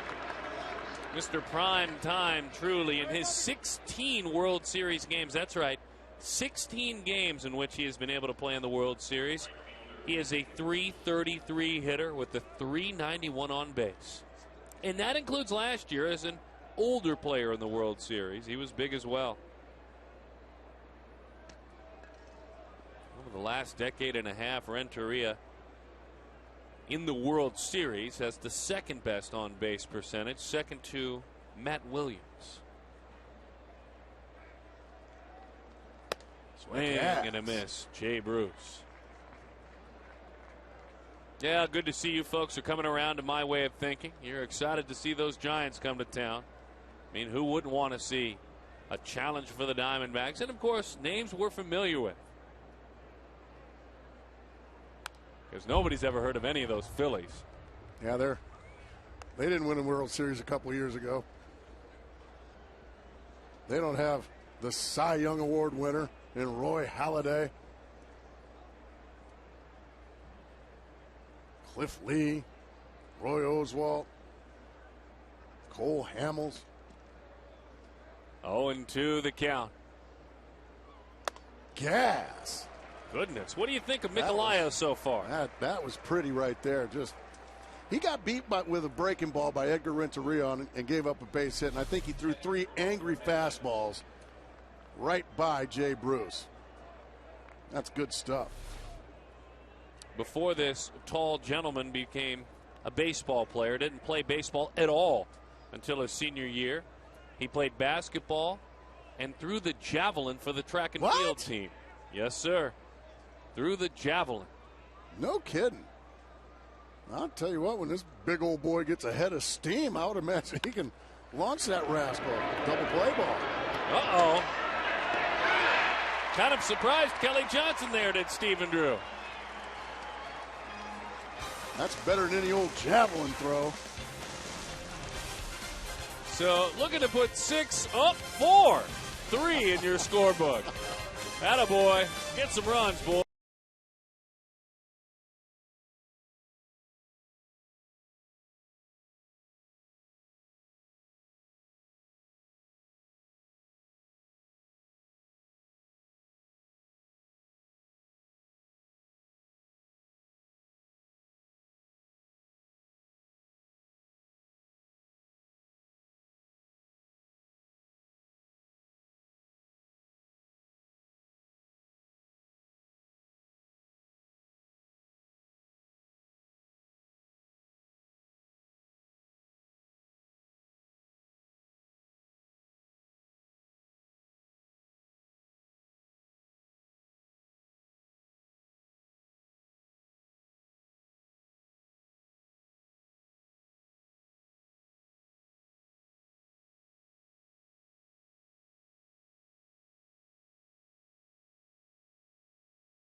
ASU press conference and be the first to see the new look uniform colors and logos.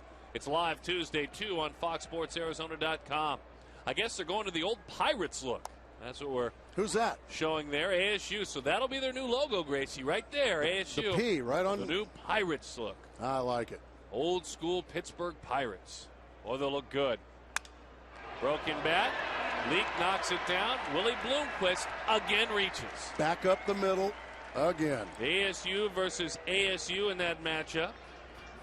And this time, and twice today, it's been the Elder Devil that has won the battle.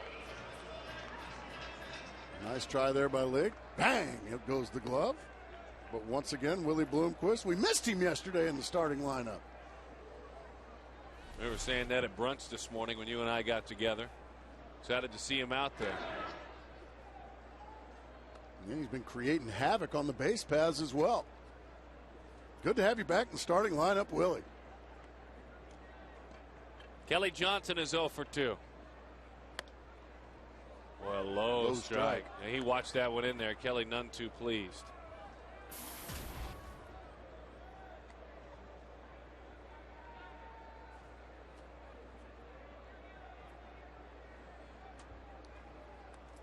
What a roll call for Hall hitting Kelly Johnson right about now. Bouncing ball into center field. Thank you, sir. You are president accounted for.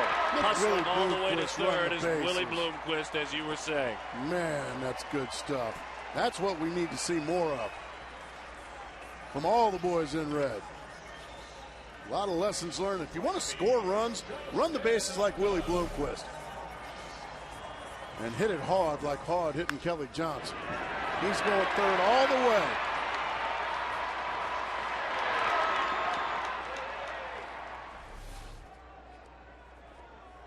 He's not the fastest guy on the team, but boy, he knows how to run the bases.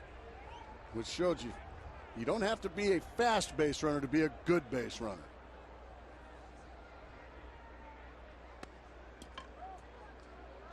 One 1-0 the count to Justin Upton. Bloomquist, one of his managers in the minor leagues in the Seattle system, Dave Brundage, said he just helps you win games. He's got great instincts for what needs to be done in, emphasized, every situation. And he knows how to go about doing it. Swing and a miss, 1-1 the count. Nice and relaxed, Justin. You don't need to hit it in the seats. Just keep the line moving. Square it up, hit it hard somewhere, take a nice smooth swing. Sure, homers are fun. Homers are sexy. Right now you just need to hit it hard somewhere.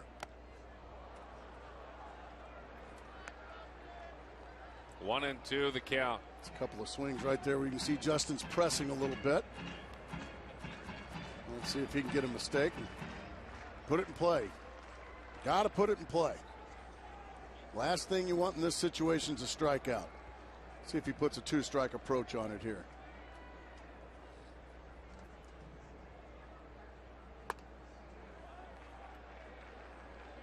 Goes up and in there, probably trying to set up something down and away now with the next pitch.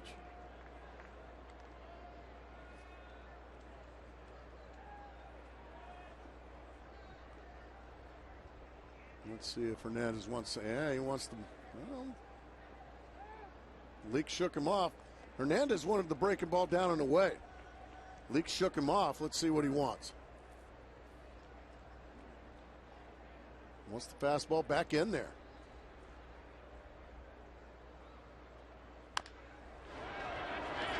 That's a fair ball. Up Got it. All the way. The bases are loaded. A fair ball. So Justin Upton with an infield single. Bloomquist had to sit tight. Explain what had to go through the mind of Willie Bloomquist there. Well, I think Willie Bloomquist was thinking that if he goes there, he might get thrown out at the plate because there really is no play with Justin's speed to throw it across the diamond. So I think Willie was thinking, I'm going to stay put over here and let Justin go ahead and beat it out and then give an opportunity. Upton 3 of his last 4 with runners in scoring position. Stephen Drew takes in.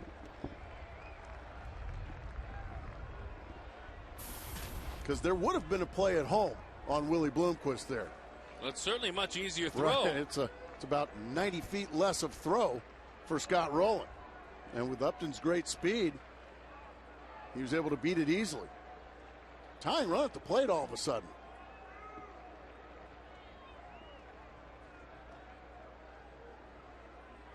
Stevens had a couple of hits already today. This one on the ground into right field.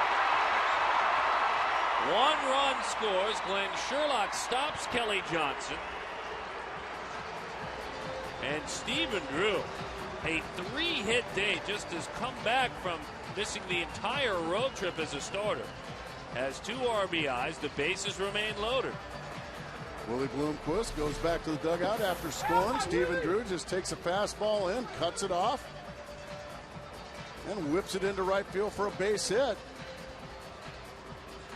That'll score Bloomquist. He's scored both Diamondback runs. Now let's see if Chris Young can get on top of a baseball here. Hit the top half of the baseball rather than the bottom half. Had a big out in the infield last night in the air. Has 2 of them, 2 pop-ups to shortstop. Really saw that disappear from his resume last year, did Young, and he was glad to wipe it free. He will go through bouts, what he went through for a whole season, of that bat being in the zone for just a second. That's what happens. That's exactly right. Keep that bat in that zone a little longer. Find the top half of that baseball and go ahead and let it rip. Pretty conservative, by the way, stopping Kelly Johnson at third. Swing and a miss. Something off speed there. Looked like a little slider.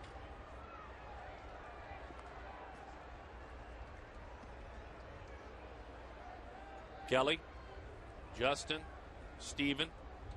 Everyone has reached with a hit this inning. In on the hands, lifted into shallow left, charging and making the play as Gomes. He fires it to the plate. The run scores now. Well, he went in on the knuckles of Young, but it's an RBI, number 4 on the season. And it's a 5-3 baseball game. Well, it's probably about time for a Juan Miranda coming out party, don't you, Darren? Ready for one of those. Yeah, I am. Johnny Gomes makes the play. Kelly Johnson scores easily. Juan Miranda now representing the go-ahead run. Here with 1 out in the 5th inning. See if he can keep the line moving. So far, a very efficient bottom half of the inning. Everybody's had a pretty good at-bat so far. That one runs right down the middle of the plate.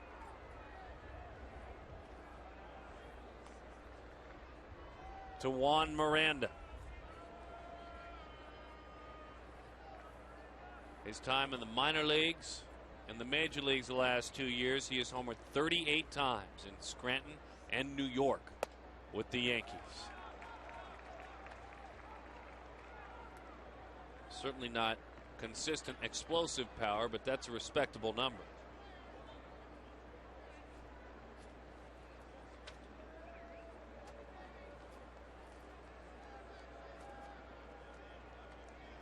Leake with a 1-1 count. Bounces it in there, 2-1 to Miranda. Well, one thing we know about Juan Miranda, he doesn't chase out of the zone very often, Darren. He came with the reputation of having a pretty good eye at the plate, and we saw that during the spring and here in the early going. Got himself in a good hitter's count, 2-1. Let's see what Leake decides to go with here.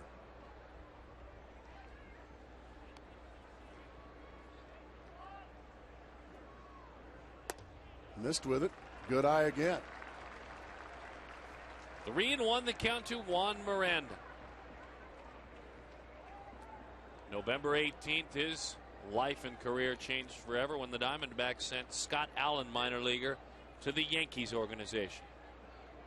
He was stuck behind a man with a long-term contract by the name of Mark Teixeira. Pulled that one. Big, long swing, and so this time Miranda moves the runners up to second and third, but he is erased. Yeah, that was a big opportunity for Miranda. Did a good job of being patient, getting to a 3-1 count. Then he chased a pitcher's pitch, 3-1, and couldn't do anything with it.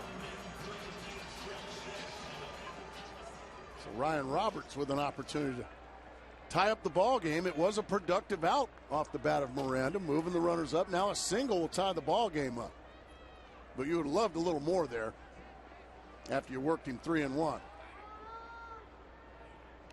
Roberts had a fabulous spring, better than anybody in baseball. And he takes high.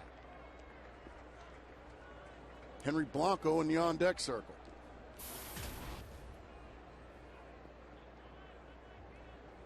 Roberts played a majority of his time in the minor leagues at second base. Big home run numbers on occasion. High fly ball, deep left field. Ryan Roberts just did it.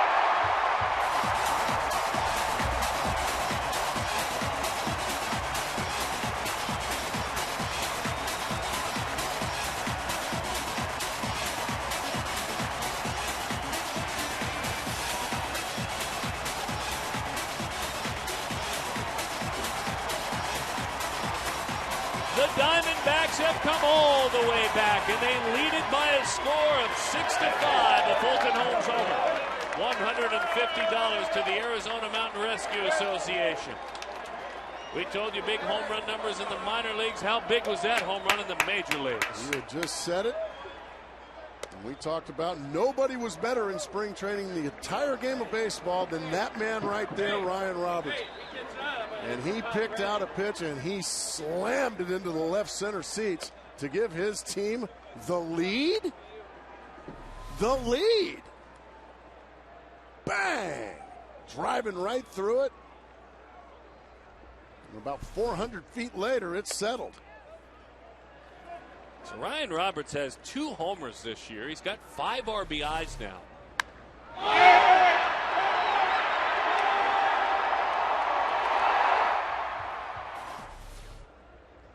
And you can hear our field microphones, those boys in the third base dugout all going, oh, oh, hooting and hollering.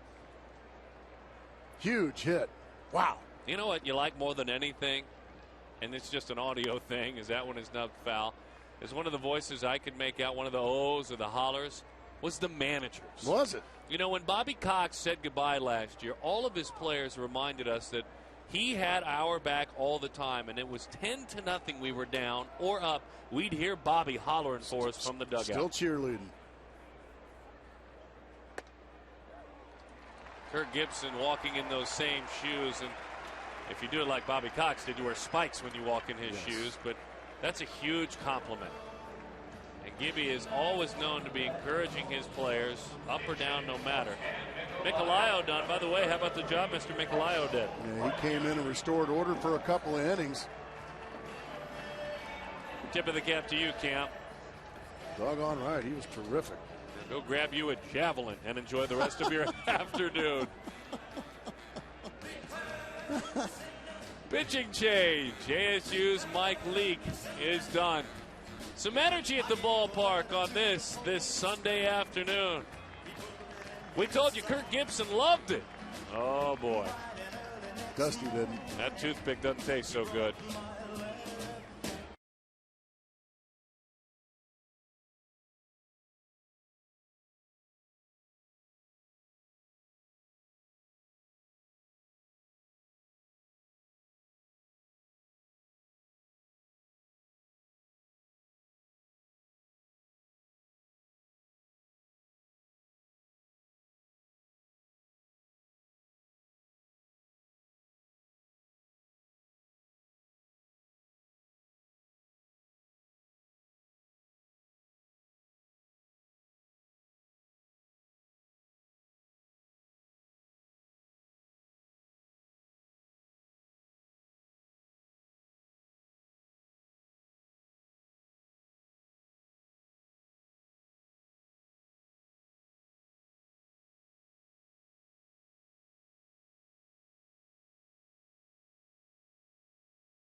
Glad to have you back. Boy, what a moment. What an early season moment. The 2011 MLB All-Star Game will provide plenty of moments at Chase Field. Guarantee your spot at the Home Run Derby, the Futures Game, the Fan Fest, the All-Star Game. To guarantee the best All-Star seat, 602-462-4788 or visit dbacks.com/ASG.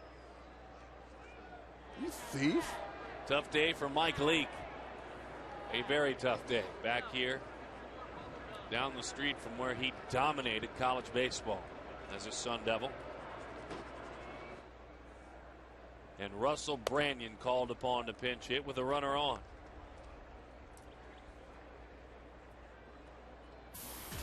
Jordan Smith, who otherwise wouldn't have made this club. There were some injuries that helped him earn this spot late in spring training. Many of the Reds folks wonder why he wasn't a sure thing from the get-go. Talk about a very talented arm, and a good two-seamer that he throws all the time, and a split-fingered fastball that can drop like an anvil when it's right. And just a massive man out on that mound. Didn't mean to, Russell Branyan. Scott rolling.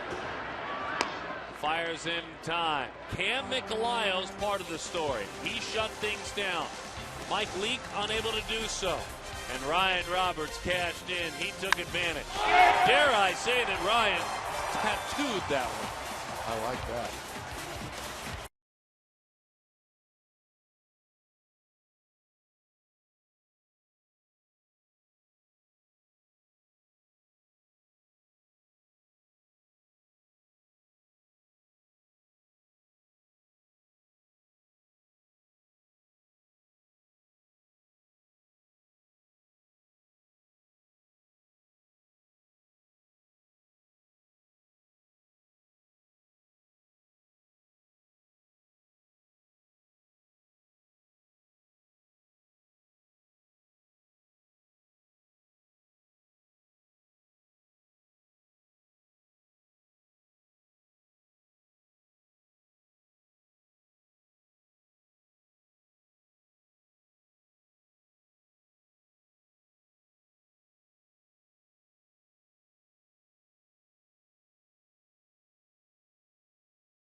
Racing Legends race moments ago, even though Matt Williams, a man with a broken foot. Oh, you bet. Yeah. This day just keeps getting better and better, doesn't it?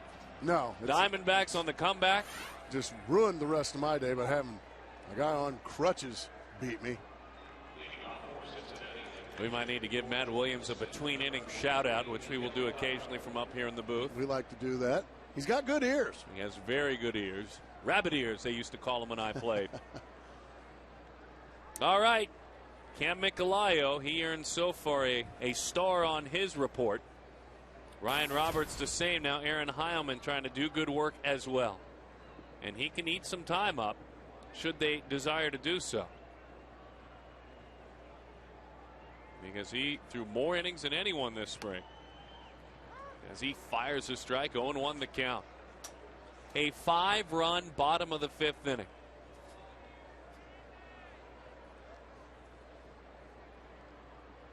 And an unlikely hero. Breaking ball off the end of the bat. Chris Young is there. Pinch hitter and longtime veteran Miguel Cairo is erased. Miguel Cairo now 83 years old and still around in the big leagues. I tell you, you are exactly right. What a career he has had. Remember when he used to pinch hit for Koufax when his work was done. I played with him with the Chicago Cubs. like in the early 90s. You thought he was old then. He was still hanging around. Wow. Now, it's always good to see him. He's a great guy. He's been on some great teams Oh, as you well. bet. He's got some rings. Yeah. We have a little fun with Miguel Cairo, but they don't do you any favors in the big leagues. They don't invite you back. Exactly. Breaking ball from Heilman. Dumps it in there. Well, Heilman working fast, throwing strikes. Good to see.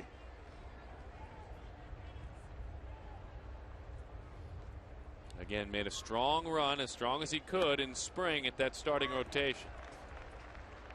Darren, what's the difference as a pitcher, working out of the windup and working out of the stretch? He never worked out of the windup last year. And he became more comfortable working out of the windup when he was making that run as a starter. It's just methodical. There are guys that work out of the stretch that struggle getting their arm up on top. So they it's rush it's to more the plate. for mechanics than anything. It's just more rhythm. He probably Okay. started to feel a rhythm working in the windup. Because when you get here, it's all the same. Except for you hope not to do that. Just missed. When you get to that point where you lift that leg, you could freeze it and it would look exactly the same. Well, you know, like just about all relievers now work out of the stretch constantly. There's a few closers that I remember that worked out of the windup. Goose Gossage was one. Dennis Eckersley was one with nobody on base. And again, for our casual baseball fans on this Sunday, the windup is this. It's working with a full step back and a turn. A stretch is with a lift of the leg facing with a base runner on. You work out of the stretch as that play is made when you have a base runner on. But as Gracie says, there are some that always work out of the stretch. I think relievers do a lot of the time, as you mentioned. Just because they're used to it. Well, they're used to it, and they're in a lot with runners on. Yeah. Even if it's not their own runners.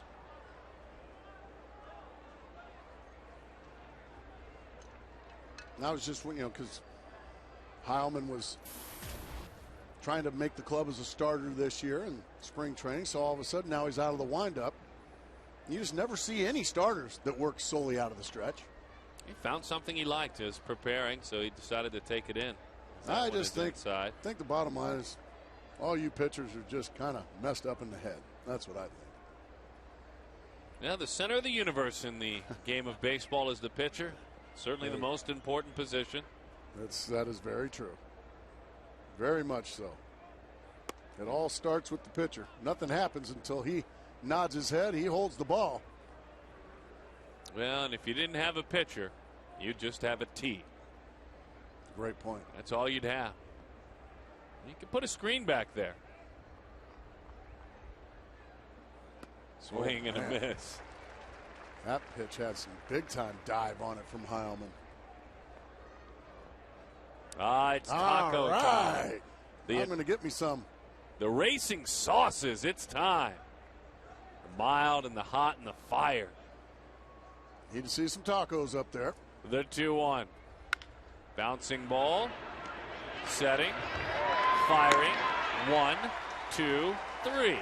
Go the Cincinnati Reds.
curve. Stephen Drew singled in a run.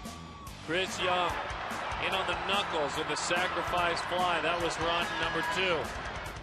But how about 3 runs with 1 swing of the bat? Ryan Roberts. And a couple of minor league seasons with 20 or more homers. Hard-working blue-collar baseball player.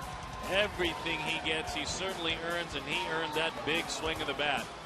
And so the Diamondbacks here at home lead it by a score of 6-5 on top of the visiting Cincinnati Reds. Ondrusek, the big tall right-hander, takes the baseball. Logan, his 4th appearance of the year. He has not been scored upon. We talked about Cam Micolayo standing at 6'9". Logan at 6 feet 8 inches tall. Junior college in Texas. Reds pick back in 05. And today Willie Bloomquist again has played an integral role in this ball game. He's got a couple of singles. He's got a couple of runs scored. This year as a Diamondback, he has 4 multi-hit games. Flips that one to the right side. 0-2 the count. Willie Bloomquist.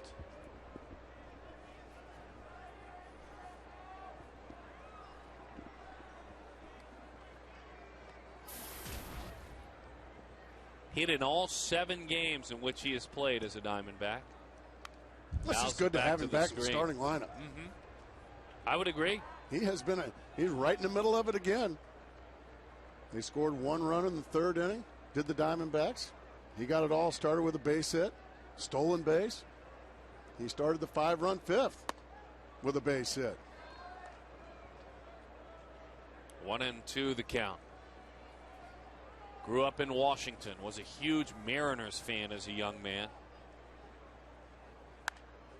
Pops that one up to the right side. His college coach was Pat Murphy, former ASU coach, who said about him, "I've never met a guy who competed so well every single pitch.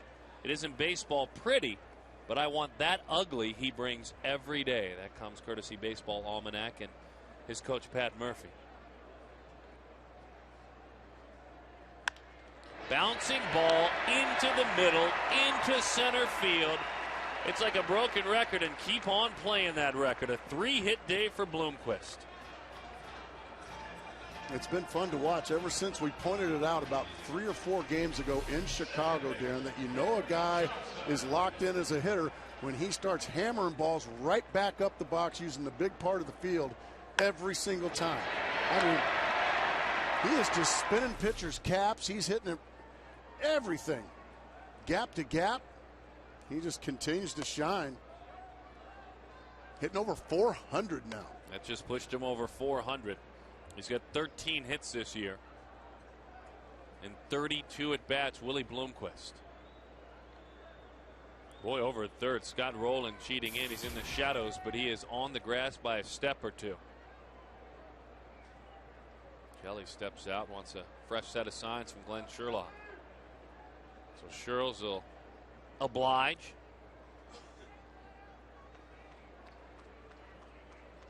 Rowland has those shades on. You're not quite sure where he's looking. He may have been peeking out of the corner of his eye at Sherlock. And an awkward kind of a lofted throw over there from Ondrusek.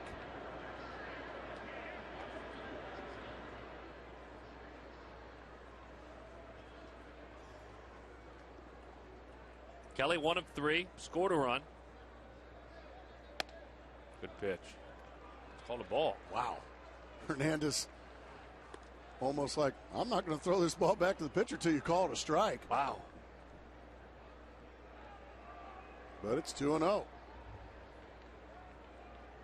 Those that cut fastball, as you say, it's kind of the chic pitch to throw. Stolen base leaders. Willie's there.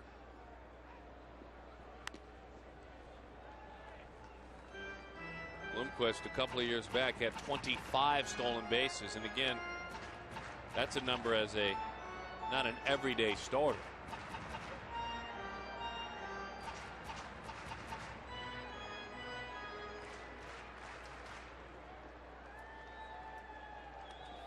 We You saw earlier Bloomquist go from first to third on a hit. It's not just stolen bases. You might hear us say that a lot. While it's worth watching. Broke his bat. It's hugging the line. That's a foul ball. So he will get a new bat.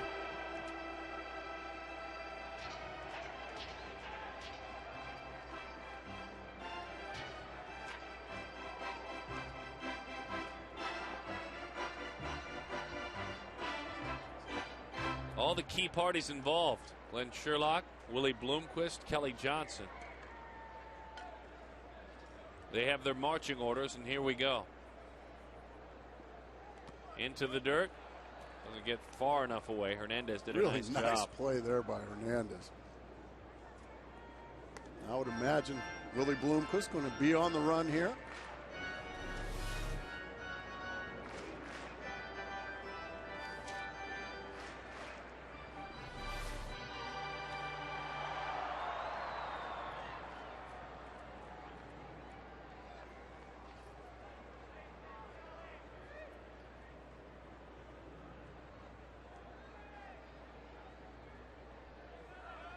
Here he goes. It's fouled off. Got a piece of everybody, it looked like. Marvin Hudson and the catcher.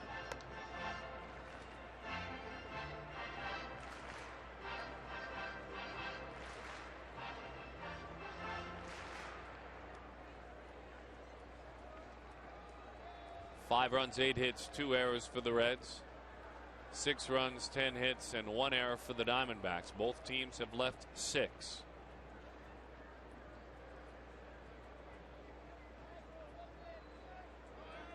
Runner goes, swung on and missed, throw down, double play. So Bloomquist caught stealing for the first time. And a couple of quick outs. Now, in that situation, you're not going to try to steal the base. You're going to stay out of the double play. And once Kelly Johnson swings and misses, you're just pretty much a dead duck if you're Willie Bloomquist, and he sure is. So Aaron Heilman did a fine job 1/2 inning ago.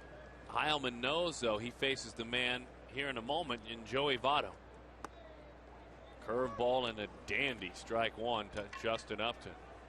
But it looks like it will be Heilman, Gracie. We look out there. I was thinking you might see Patterson. Joe Patterson, the young left-hander. But no one's up. Heilman staying in the game. He served up a home run ball to Joey Votto a couple of nights ago here in that runaway win for the Diamondbacks. Justin Upton earlier in this series.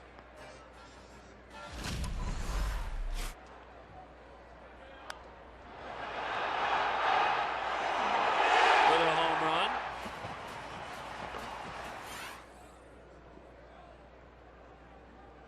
The 1-1. Well, Marvin Hudson taking a beating back there. He's taking about 3 foul tips this one inning alone. And that one got him good. It's like it may have got him in the collarbone. His colleagues will come in and pay him a visit. Crew Chief Tim McClellan will be leading the charge in.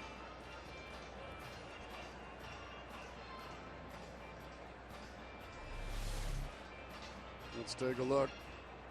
Oh, dear. Oh, dear. Yep. Didn't get him in the collarbone.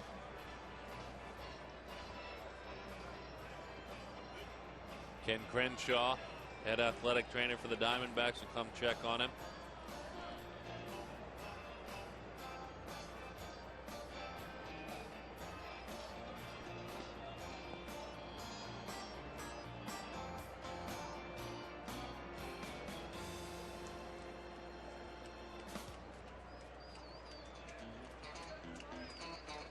Fortunately, they can all smile about it.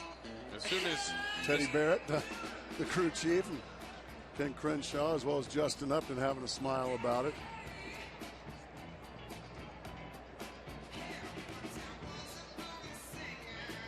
But all you fellas watching at home, go ahead and tip your cap to Marvin Hudson. Because all those fellas watching at home cringed on that replay.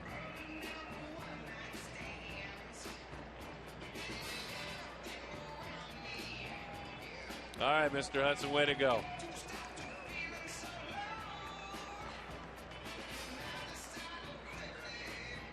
Tim McClellan's going to take his time walking out to first, let his colleague have another second or two.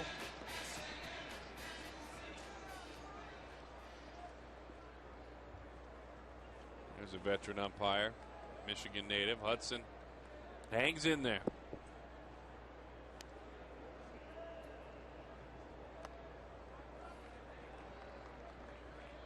So 2-2 the count. But to go back to our thought, it will be Heilman against Votto right around the corner.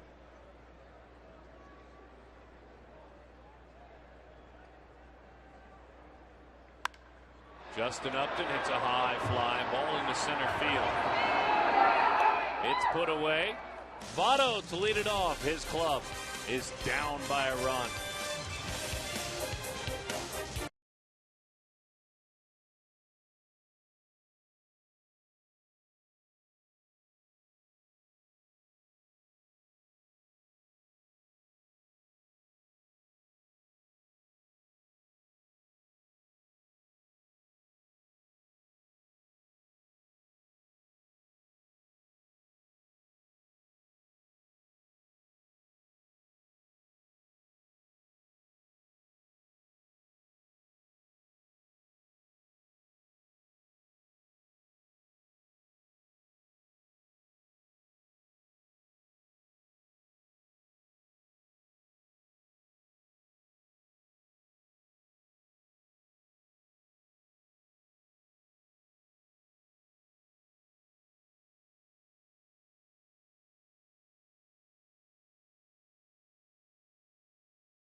Rewards, unlimited reward see-to-know blackout dates. Fast, reliable, secure, heavy-duty internet from Quest.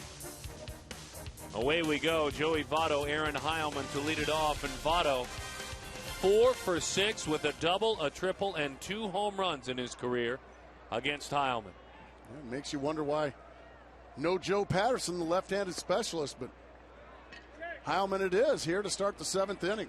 Scott Rowland waits on deck. He is 1 of 4 against him. Change up. You bet, a dandy. 1-1.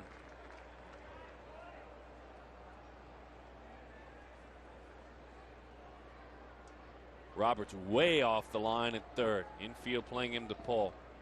Johnson on the outfield grass. Outside.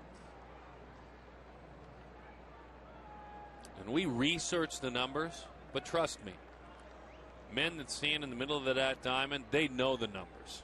They live them. Outside.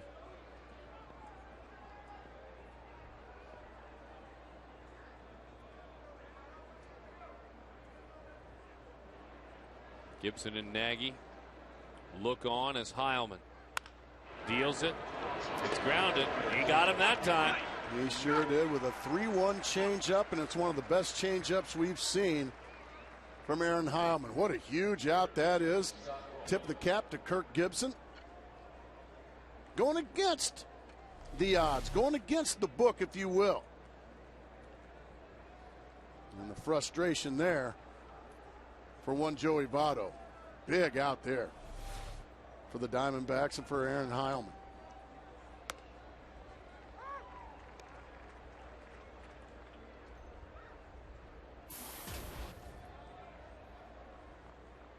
Scott Rowland has walked. He has doubled and scored. He has popped up to first. Swing around. Roberts much closer to the bag at third as they play rolling to Paul. That's a dying line drive into center field. It's a hit, though. Jammed himself a bit, diving out over the plate, and Rolen is on.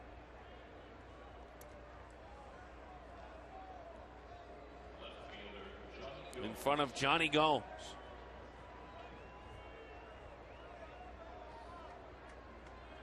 Gomes walked with the bases loaded in the first inning. And as the Reds, with the Diamondbacks' help, set the tone early on in this ball game, and Cincinnati and Dusty Baker's team led 5-0. Things looked quite honestly bleak for Arizona, as that one is away. And the baseball dugout attitude came out in Mark Grace when he told all of you that you just have to start chipping away. You can't get all five back at one time. They did get one back in the third. They managed to chip, although with the big blow it got bigger. As that one is belted. Speaking of big blows, the Reds now lead it.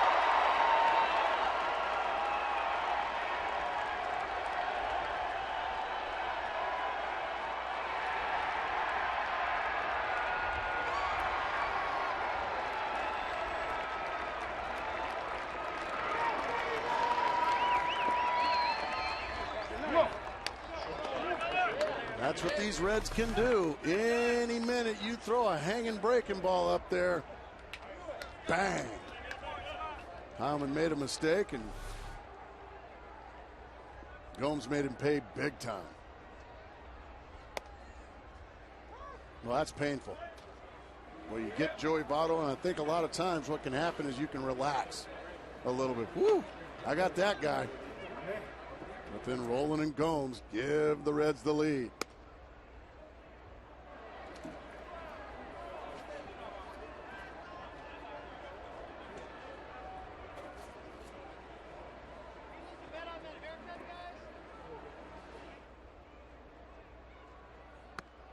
Two and one the count to Edgar Renteria.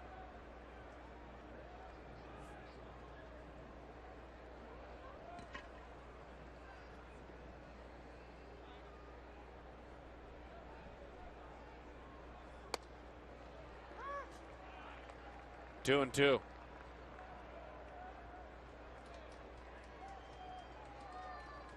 And Aroldis Chapman just grabbed the baseball. He's actually warming up today.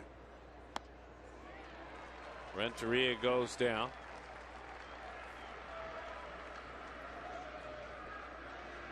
And he will be delivering that 102 to 104 mile an hour fastball out of the shadows. It won't be too bad out of the shadows, though. Being left-handed, he'll be more over in that area. That's true. It'll be easy then.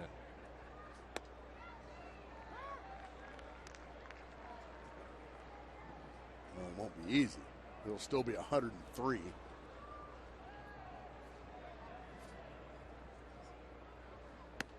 Changeup misses low. 1-1 the count.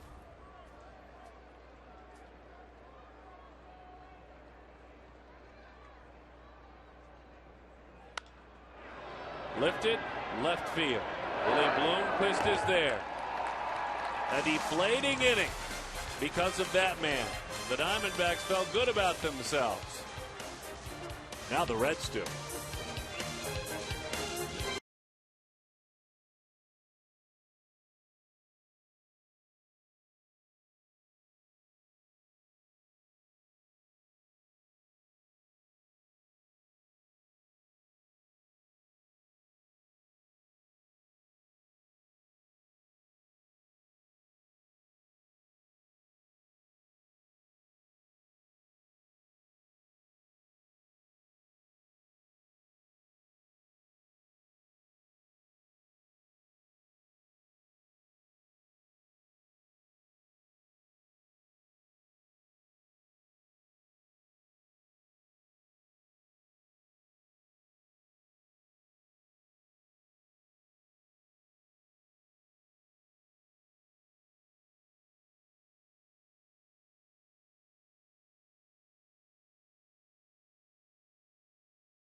Glad to have you back, folks, standing up and stretching them out. 7th inning stretch time. The Reds love their position in this ball game as they grab the lead. Sanderson Ford brings it to you today. 10 hits each team. And Cincy with a couple of errors. Arizona with 1 error. And a tall task out front of them. Time to come back again. And Chapman is hot and ready to go. We will see how they choose to use him.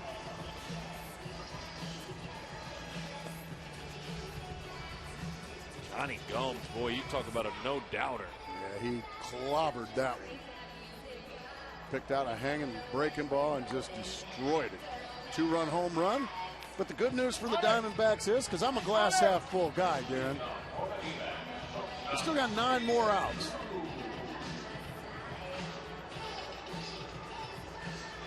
And I would agree with you. That is very good. But unfortunately, you're facing an awfully good bullpen the Cincinnati Reds bring to town. But here we go. What a relentless team these Reds are.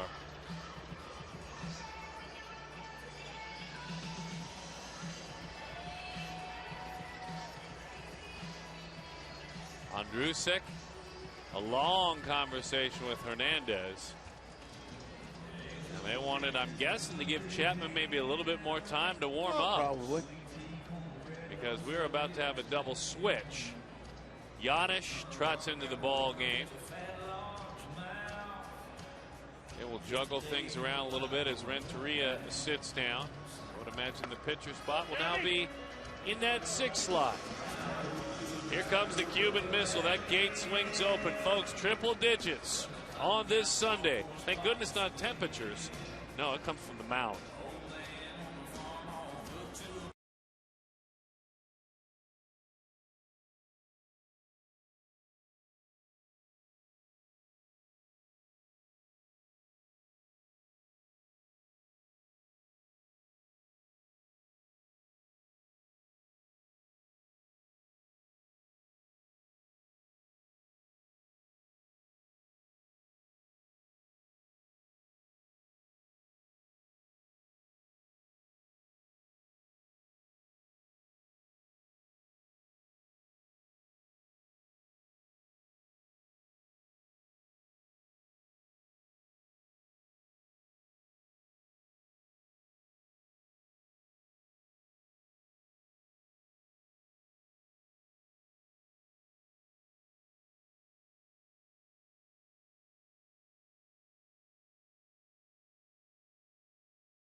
Canyon Deshay and a beautiful shot here on the gorgeous Arizona mild day.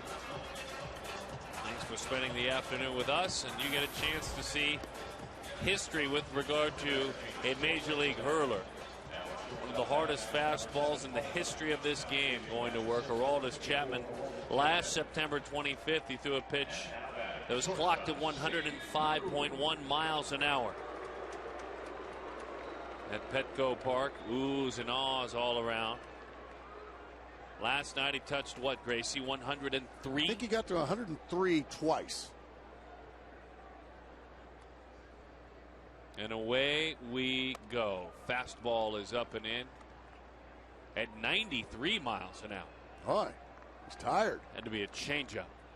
Paul Giannis is it short. He's in the 9 slot, which means he is batting second when the Reds hit next inning. He misses upstairs again. 94 miles an hour. A lot of times when you come out missing high and up in the zone, it's tough to find that release point to get it back down. Let's see if he can do it this time. Yeah, he missed again. Well, the red alert might be that Baker clearly looked like he had Chapman ready with the way he was going about his business out there. But for whatever reason, in communication with the bullpen, they asked him to buy more time for Chapman to get ready. That's an indicator to me, and so far in the game, it's proven on the money. There's a strike. I'd be taken all the way again here if I'm Stephen Drew.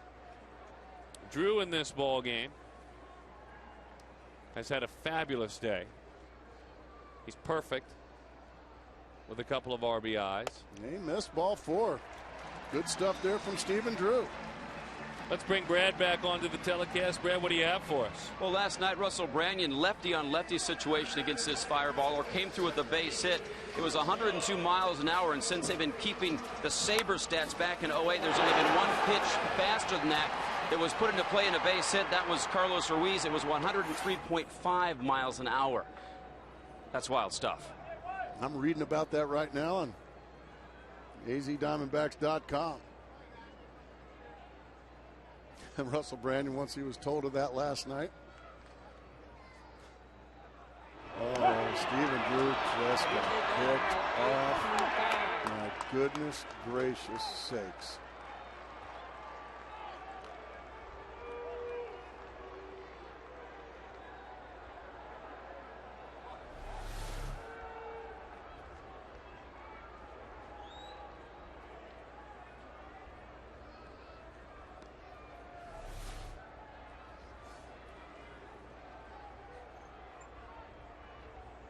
That just can't happen.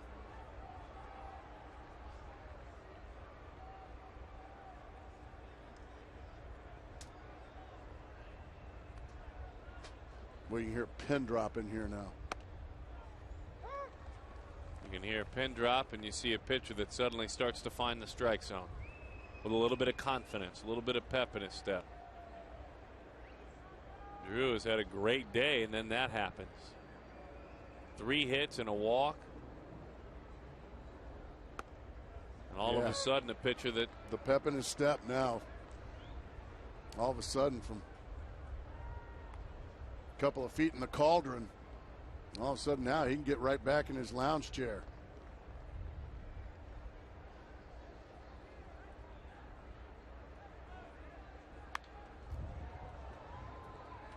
Fouled back to the screen. I was about to talk about Russell Branyan, piggybacking on Brad's little hit there about Branyan and the second quickest pitch ever hit for a base hit. And I was reading about it on azdiamondbacks.com when Branyan was told about it. He said, hey, that's a neat bit of trivia. Can I get a multi-year contract out of that? And it was a lot funnier before the pickoff. It was a good bit, yes. That's a slider. That's strike 3. And for whatever reason, you can go Oliver Stone immediately if you'd like. We are not giving any radar readings. It is not in-house. It is not on our telecast as well. We all share the same gun. That slider, though, nasty. No worrying about that, but interesting, isn't it?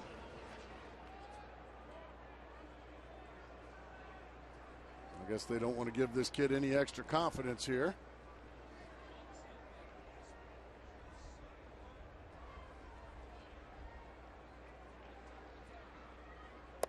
Fastball is up and in. 99. It just went back to work. There we go. Cubano on Cubano here. Yes. Miranda, Chapman.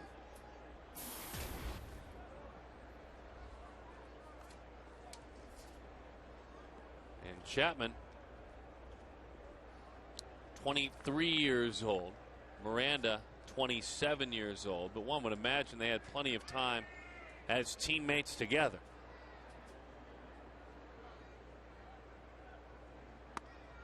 That pitch is away. I'm told that at times the shadows will affect the Pitch FX, which is a system that handles the radar gun. Really? Gracie's not buying it. 2-0 the count. 3-0. It did immediately work once we publicly mentioned that it wasn't working. Right after that. Truly amazing. I mean, like right after that. And then you got an explanation that it's, well, it's the shadows. Well, yeah, that's it. Well, Scott Snyder, who manages the booth, shares that with us. The 3-0. Wow. Generous. Very generous on the outside corner from Marvin Hudson. And you know I rarely say that. Let's see. Yeah, it was a little bit outside. The 3-1. There's ball 4. Boy, 2 walks.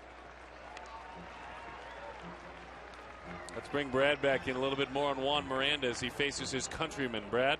Yeah, when we were in Chicago, Kirk Gibson gave us the indication he was going to give Miranda a lot of looks over there at first base. But we got back, and opening night at home, he went to Xavier Nady on a hunch, and Nady delivered a couple of doubles in that game. Last night, Russell Branyan got the base hit off Bronson Arroyo, and then the base hit off of Chapman. So Gibby going with some hunches, but in the next little while, it looks like Miranda's going to get a lot of the playing time. But everyone's been productive over there at first base. A nice dilemma to have for Gibby.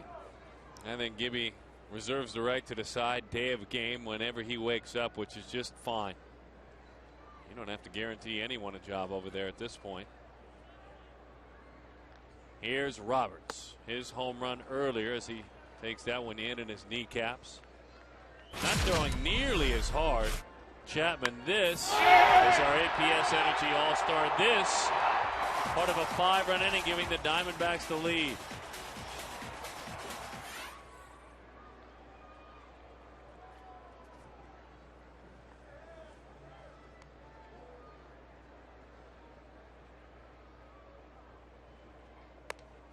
Slider is high. 2-0 the count. Makes you wonder if Chapman is nearly as strong back-to-back nights. Sure doesn't look like it. It sure doesn't look like he's not throwing as hard as he did last night, and his command is, well, it's not even close to what it was last night.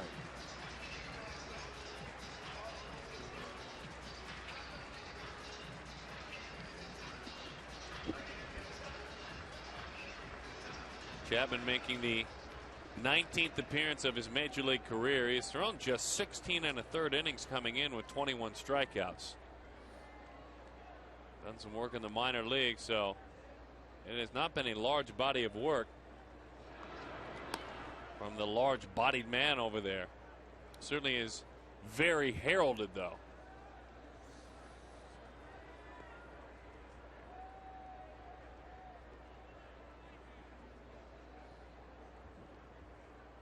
Ball 3.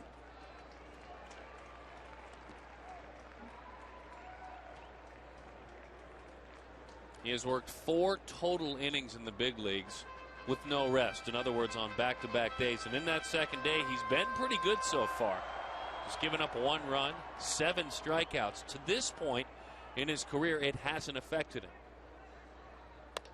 But he doesn't look right today. He's not even, and I mean even close to the same pitcher he was last night. It's like 2 different human beings.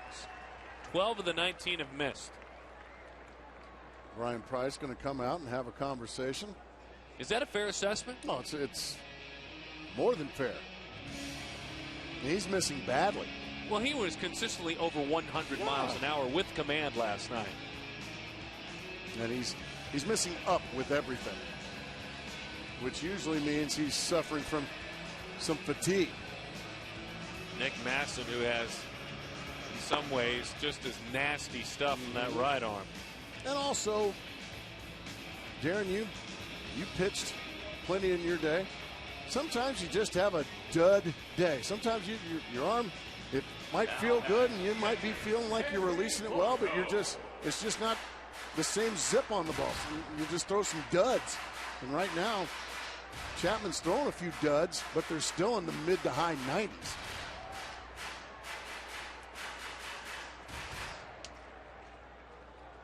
Henry Blanco here with the tying run at second base.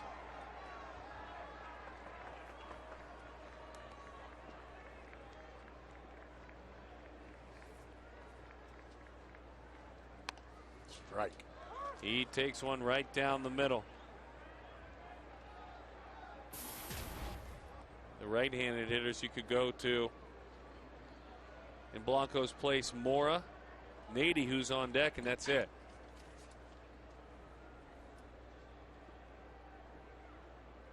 Let's see if Blanco can get it done. 1-1 the count. Chapman with some back problems last year.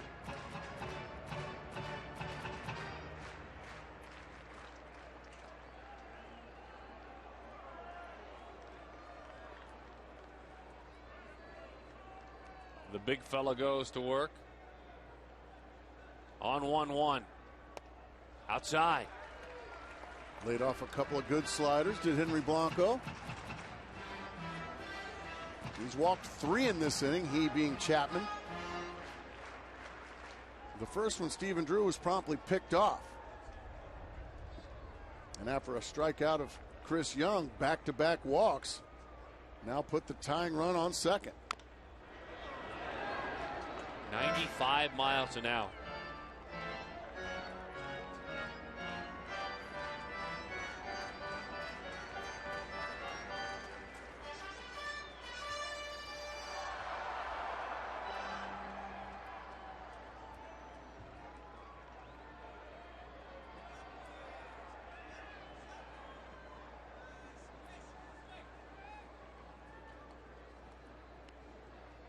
Thirty-nine-year-old digs into the box.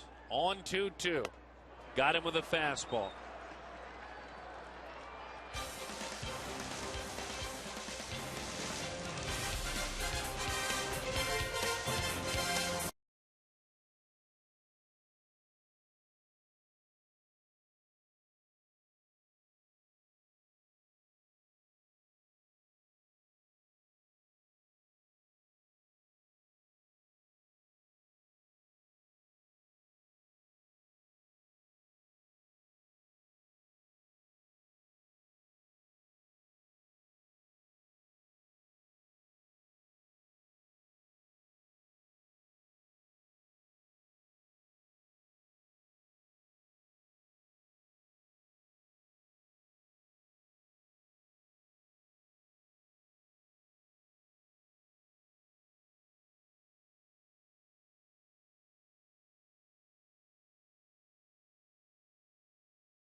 Reds on top. What a frustrating inning for the Diamondbacks. Check out FoxSportsArizona.com. I love that music for full coverage of the D-backs. NHL playoff coverage. The Coyotes on their way. Make FoxSportsArizona.com your home for exclusive coverage of your favorite teams in Arizona.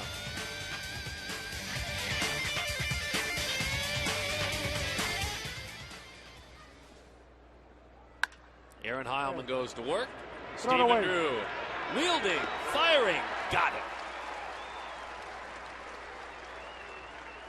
Hit hard and a fine play.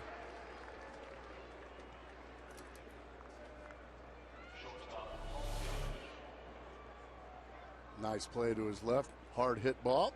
The pirouette and the strike over to first base for 1 pitch, 1 out.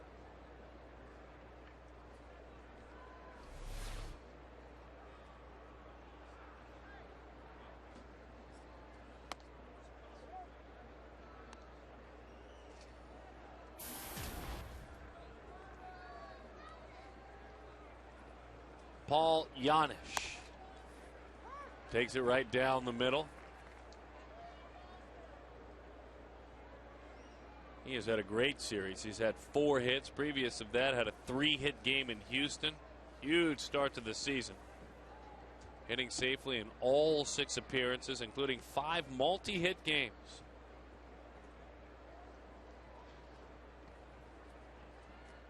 Two and one the count. 32-year-old right-hander. That one is chopped foul.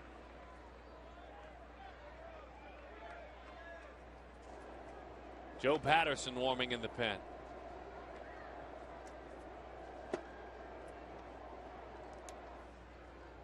Come on, hang in there now. We're going to rally for you. He is plumb tuckered.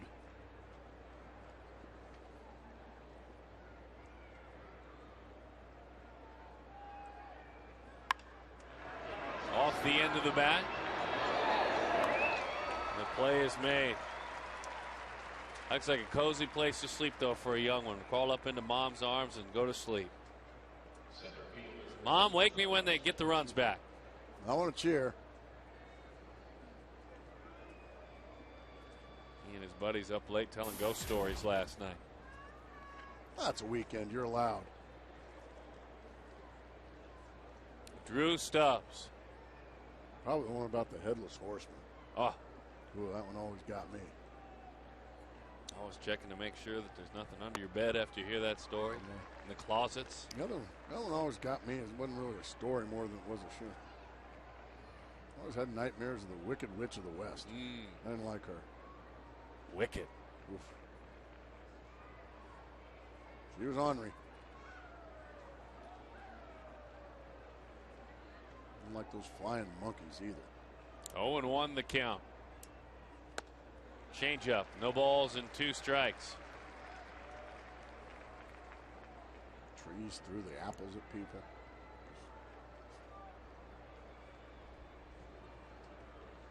Fans love me and pitchers fear There me. you go. I like that, kiddo. Like that a lot. Swing and a miss. All right, let's wake that young man up. Get those bats going. Come on. Let's get him up. Wake him up. Get some hits. Let's go.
Love a big hair, big band reference as we welcome you back. Yeah, let's hope the boys are able to turn it up here to the end. They've got some challenges now, though. Look ahead. McClellan moves into that rotation with the injury to Wainwright. Barry Enright, he will face him. Chris Carpenter will face Armando Galarraga. Let's hope Galarraga got the memo that you're not to pitch up to Carpenter. And then Ian Kennedy against Jake Westbrook. Gerardo Parra to lead things off. You got a good memory. Like an elephant. Well, he got drilled. Wasn't just up. But the quote the next day was, they were trying to pitch up. Don't you know you're not supposed to pitch up to pitchers? No, I didn't know that. Nick Massett, the right-hander, wicked stuff. A little burn under my saddle towards the Cards these days. You have. 1-1 the count. Well, they've been beating your Brewers for years. I can understand why. Oh, no, I like that part. I didn't like it in '82 when they were in other leagues in the World Series. Man, Breaking ball misses down and in. How do you lay off that breaking ball? Parra did, and he sits in a fastball count now. Diamondbacks just need one to tie, which means you need to get a leadoff hitter on by hook or by crook here, Gerardo Parra. They say some of the best stuff in the bullpen is in this right arm. Massive. Hot shot the other way. Beautiful piece of hitting by Gerardo Parra. Boy, it sure was. That bat made a sound. That ball scalded past a diving Giannis. And that's what the Diamondbacks needed, a leadoff base runner. That's pretty hitting there by Gerardo Parra. Take a listen. Bang.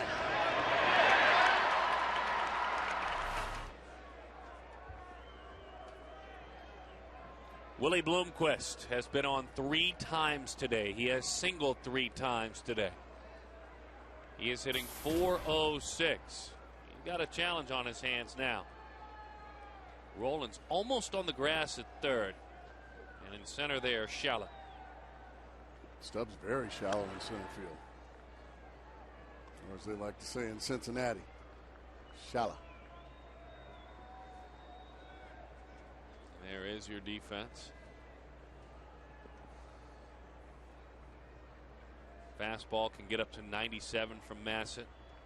Those a split-fingered fastball and a deep 12-6 curveball. As that one misses outside. 1-0 the count to Willie. Well, Bloomquist has 4 multi-hit games already. Yeah, it's good to have him back in the starting lineup. Be curious to see where he plays tomorrow. He's going to have to.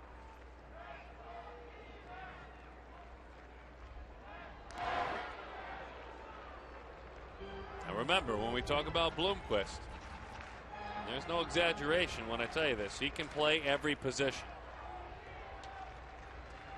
That means first, second, third, shortstop, left, center. He can play them all. He won't catch.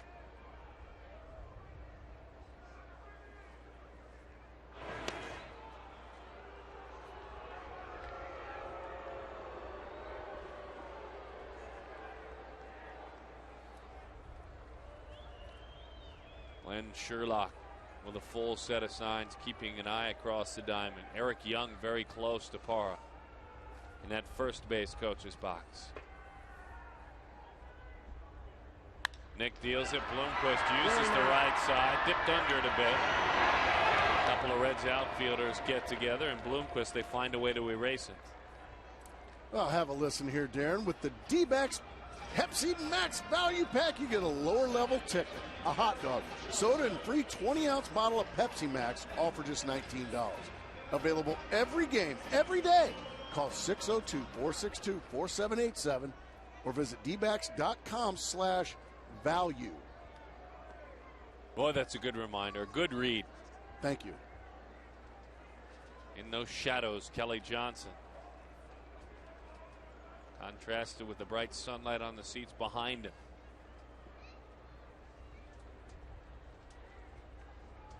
Big right-hander out of Florida deals it, and it misses low.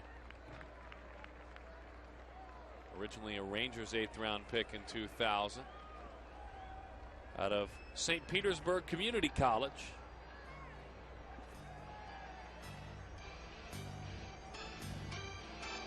Moved around a couple of places. The White Sox, they went and got him. And the Reds sent Ken Griffey Jr. to the White Sox. Massett went in that deal. Massett said when that deal went down, Remember that about the deadline, sure. folks, in 08. He said the first thing I thought of King Griffey Jr. Wow. I watched him growing up. Actually was traded for him. He has proven worthy to be part of the deal with that arm. That missed inside, a 2-0 count. Kelly Johnson can try to turn the dial up here. Maybe swinging with bad intentions if he gets a fastball to his liking. Maybe give his team the lead.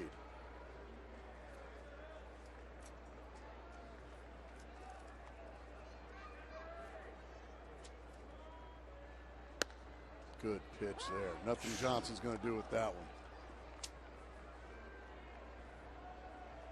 Tip your cap there and hope he doesn't do it again, as JJ puts. Just kind of pawing around out there just in case. 2-1 the count to hard hitting Kelly Johnson.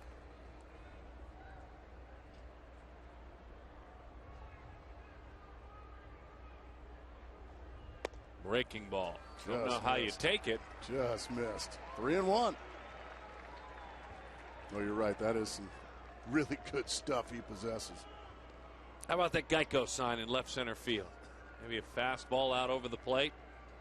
Just a thought. He's got the power to go out there. Let's watch where they pitch him, though. They decoy inside, Hernandez does, and they missed. Hernandez did a lot of kicking and stomping over by Kelly Johnson, but actually wanted to pitch away. Big chance for Justin Upton.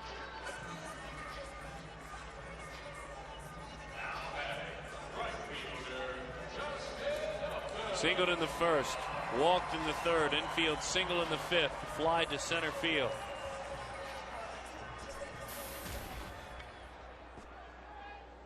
Well, power on power here. Massett with the mid-90s fastball, breaking ball. Got a very good changeup as well. And the ultra-talented Justin Upton.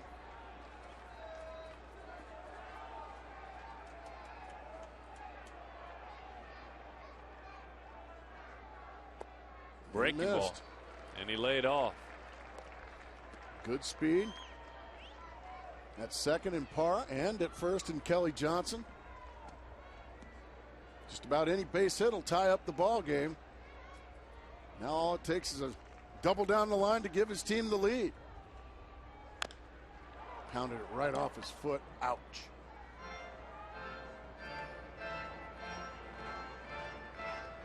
Puts, as Gracie mentioned, doing some light throwing down there in the pen. Just kind of starting to toss. If there's a double anywhere, as you spoke of, he's getting hot. Oh, yeah. He'll throw a lot more than that. Diamondbacks came all the way back. They trailed it 5-0.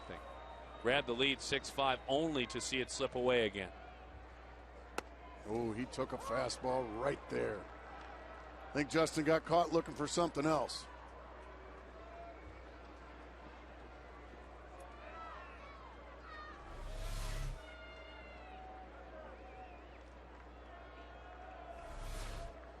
Upton 3 of 11 with runners in scoring position this year. Breaking ball misses outside. 2-2 the count.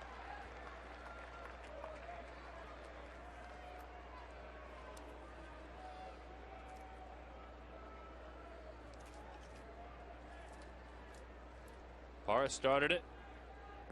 Johnson coaxed a walk. Gibby looks on as the 2-2 pitch comes home.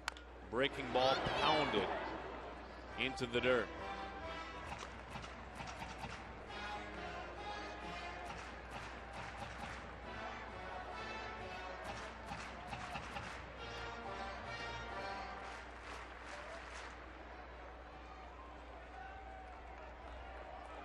Dating back to the start of last season, Justin Upton, a .317 hitter with runners in scoring position. That young lady's dialed in. Broke his bat, fights it off to the right side. Oh, he just took that fastball and hurt his feelings with it. Walk us through this, There's Gracie. another javelin maple bat. Let's see how this transpired. Let's go pitch by pitch. And takes a good curve ball for a ball. And then fastball and another fastball in that he took. He missed with a breaking ball. And that was one that hung that he couldn't do anything with. And then, like you said, just hurt his feelings with that one. Blech. Well, I don't blame her. Wasn't very nice to do to Justin. Well, that wasn't. That was just at the situation. Yeah. He's frustrated. So's he. Stephen Drew.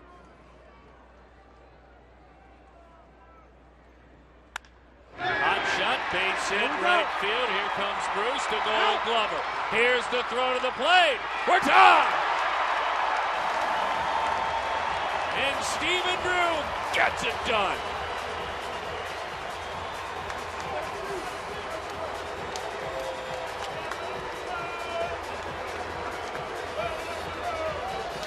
No tongue sticking out on that one. Stephen Drew, his 4th base hit. And good redemption for Stephen Drew. He led off with a walk to start the last inning, was promptly picked off. He didn't wait around. He took the first fastball he saw from Massett, and he drilled it into right field again. Now it's Gerardo Parra getting on his horse. Then Sherlock waving him all the way. A good throw from Jay Bruce, but Parra beats it, and we are tied.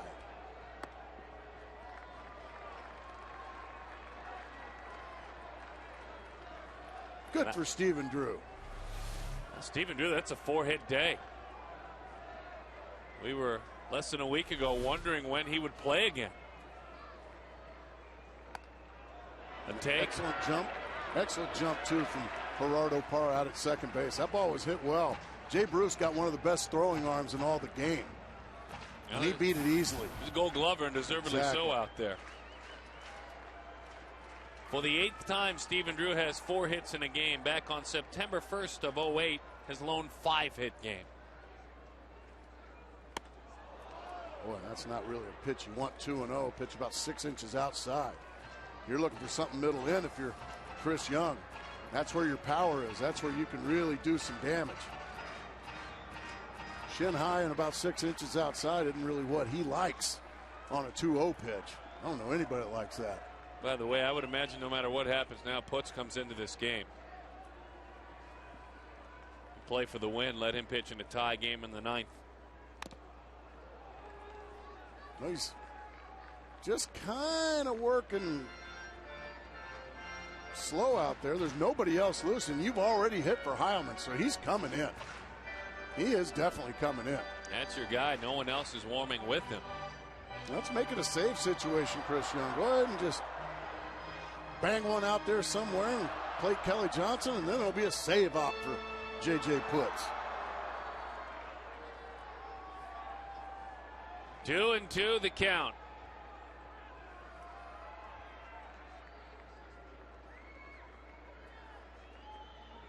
Outside, 3-2. Now the runners will get a running start.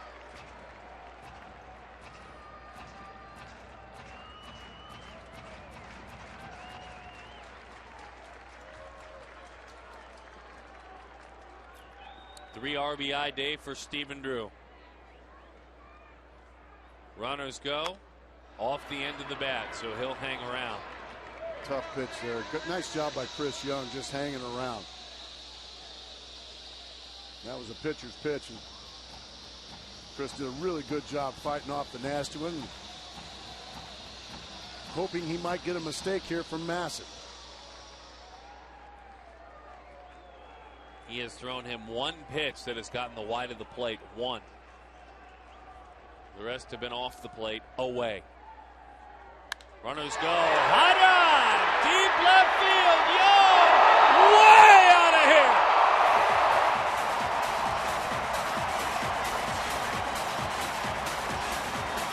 That's a Fulton Holmes homer. $150 to the Arizona Mountain Rescue Association.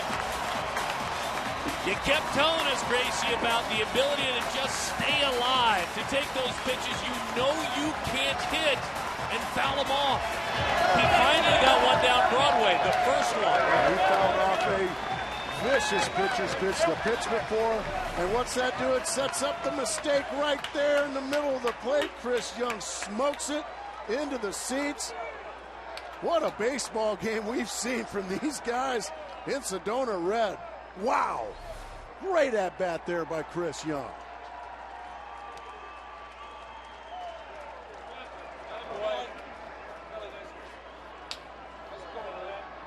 It won't show up in the box score, folks. That nasty pitch that he was able to just nick foul. But boy, it will show up in the box score the next pitch he saw. Miranda, high fly left field. Well, the Diamondbacks, with 5 runs in the 5th, grabbed back the lead. Then the Reds tried to spoil it. 4 more runs as we head to the 9th. Young with a blast. J.J. Putz, by the way, you're on, good friend.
So Chris Young, Arizona Diamondback, acquired years back in a trade with the White Sox. Finding his home here in the great state of Arizona with drives like that. Unforgettable, Gracie. This is the best team in the National League, many say. And I don't think you'll get many arguments, maybe from the San Francisco Giants, maybe from the Philadelphia Phillies, but this is a baseball team that usually when they get up 5 runs, they bring it home. J.J. Putz takes the baseball. Closer for the Diamondbacks. Signed this winter as a free agent on a 2-year deal to do one thing, get 3 outs in the 9th. He's going to have to go through the heart of the order for the Cincinnati Reds, and it starts with Brandon Phillips. And Putz so far has been perfect. Last series win over the Reds at Chase, April 9th, 10th, and 11th, 2007 from the Diamondbacks. The Michigan native and the big fella ready to go to work again. Fastball stays up and away. He's 34 years old. He throws a fastball, 91 to 95. A slider occasionally. And the split, when it's right, is devastating. Very true. Very good command. Rarely walks people. And that fastball, even though it's quote unquote only 92, it just gets on you. He gets it past a lot of hitters. What a series for the Diamondbacks should they hold on to win it. It'd be almost an introduction, if you will, of Jekyll meet Hyde. 13 runs offensively, 1 run, 10 runs. Chopper, this will be tough. Kelly, no chance. First base runner that Putz has had to deal with this season.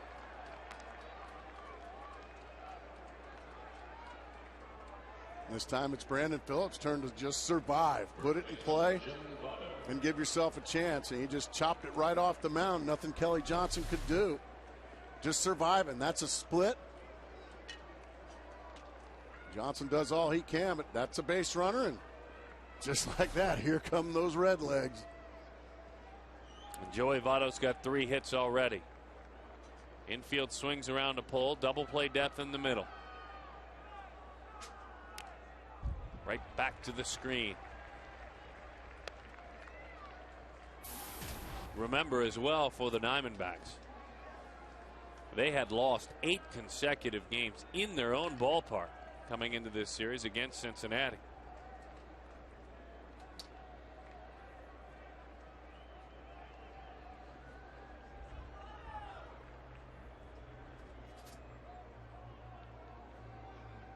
The Michigan Wolverine on 0-1. Split finger fastball rolled into right field. It's another hit. Phillips huffing and puffing all the way to third. Throw cut off there by Drew. Runners on first and third. 2 split fingered fastballs, both pounded into the dirt, and both end up in the outfield. Yeah, not much you can do there if you're J.J. Putz. You just keep battling as Scott Rowland comes up representing the tie and run. You get to do what you want to do, get the ground ball, but Kelly Johnson playing double play depth can't get to it. And it's only fitting that this ball game should continue at this clip.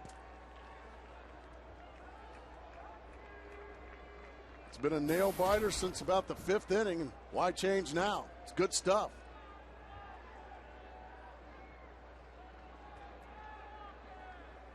First and third. Fastball is high.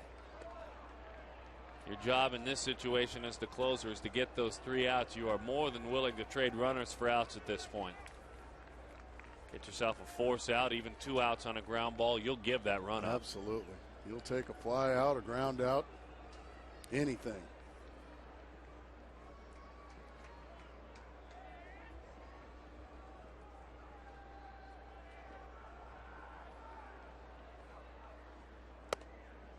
Two and 0 the count. Well, he's got him in a fastball count now. It's never easy, is it, Gibby? One thing about this game that we all know, it ain't easy. Henry Blanco wants what? Fastball away. And that's about what I was expecting, and I'll bet you that's what Roland's expecting. Let's see what he does with it. Fouled it off.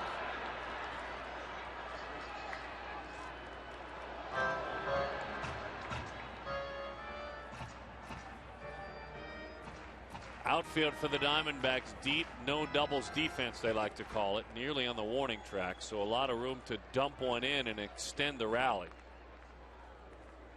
But that's the right defense. You can't be giving up 2 RBIs with 1 swing of the bat unless it's over the wall.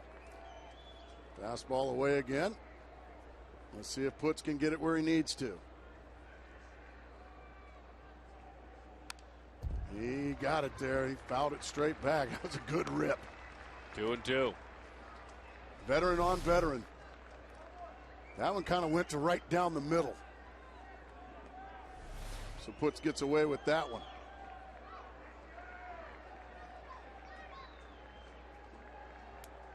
Now, Mr. Blanco, tell us what you'd like him to throw. He wants that fastball away again. And that's what he's going to get.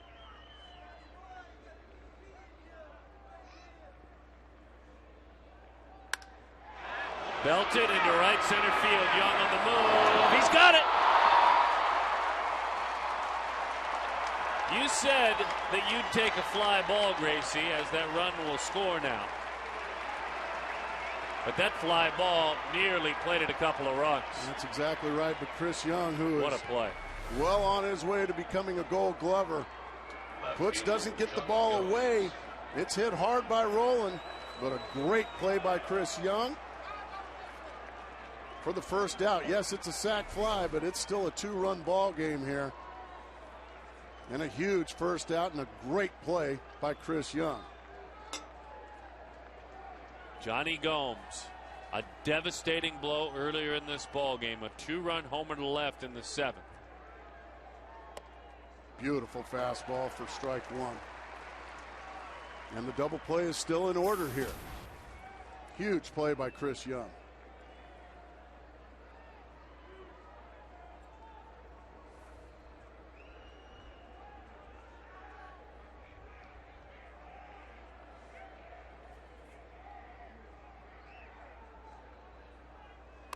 Gas. 0-2 the count. That one ran up and in and right by Johnny Gomes. The very dangerous Johnny Gomes. JJ last year in 42 double play situations just induced 2 double play ground balls. The 2 ground balls in this inning have gone through the hole. Roberts hugs the line at third. The 0-2. Fastball, ground ball, base hit. Boy, let it travel deep. We have seen now a steady diet of fastballs after Phillips and Votto both pounded splits into the dirt for hits. Yeah, JJ, that's not a very good 0-2 pitch right there. A fastball right down the middle. I mean right down the middle. Belt high. Probably not where he wanted it, looking to go away, but Johnny Gomes rips it into right field. Hard swinging, slugging Juan Francisco gets the call. Last year, Francisco, as a pro, had 19 homers between Cincinnati and Louisville. One bad pitch can give the Cincinnati Reds the lead now. This matchup screams split-fingered fastball to me. Yeah, but it also screams strikes, early strikes. You need No to doubt. get ahead. You No need doubt. to get ahead. Last thing you want to do now with the tying run on first base is walk Francisco, who's been sitting in the dugout the whole game, and put the tying run on second base.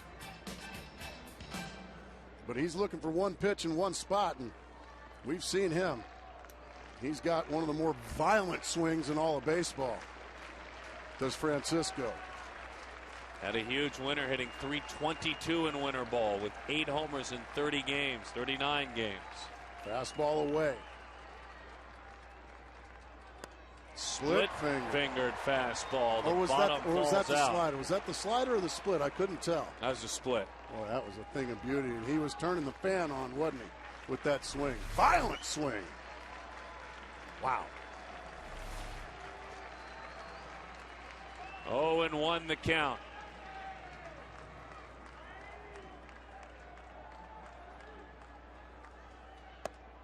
That's the pitch that stays up and away. That might have been a breaking ball as he jumped at the plate. 1-1 the count. These guys that swing hard, I love trying to crowd them with fastballs in. I think you can jam these guys with the long swings. Let's see what they try to do here. What do you want, Henry? 1 ball, 1 strike. 2 runners on. Fastball away. 2-1.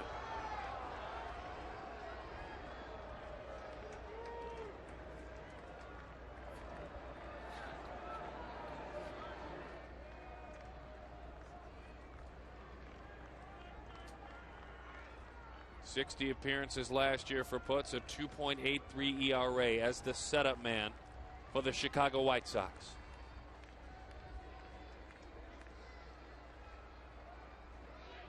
That was a split, but it fluttered high.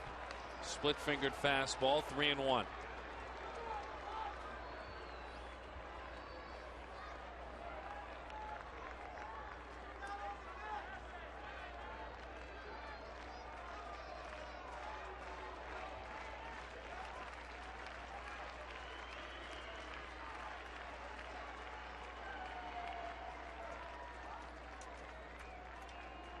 Pitch of the game.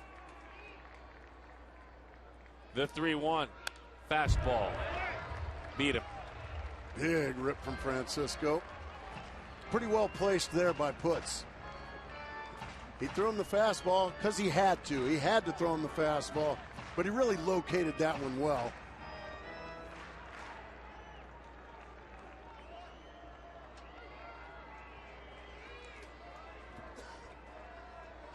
Let's see if he throws a split on 3-2.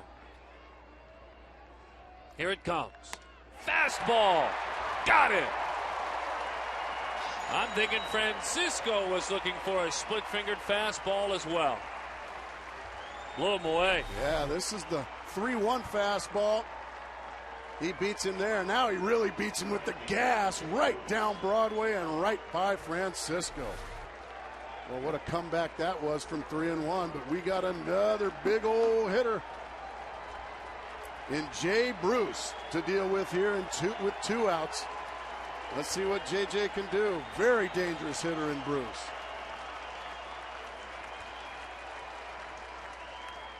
Fouled back to the screen. That was a split, pulled it in a little bit.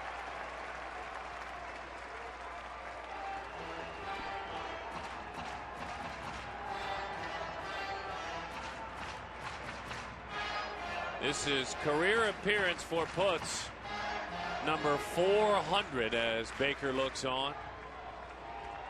Dusty Baker used to winning series here. He's never lost one as a manager of the Cincinnati Reds in Arizona.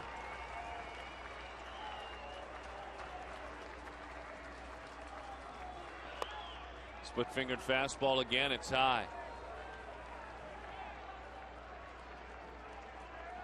1-1.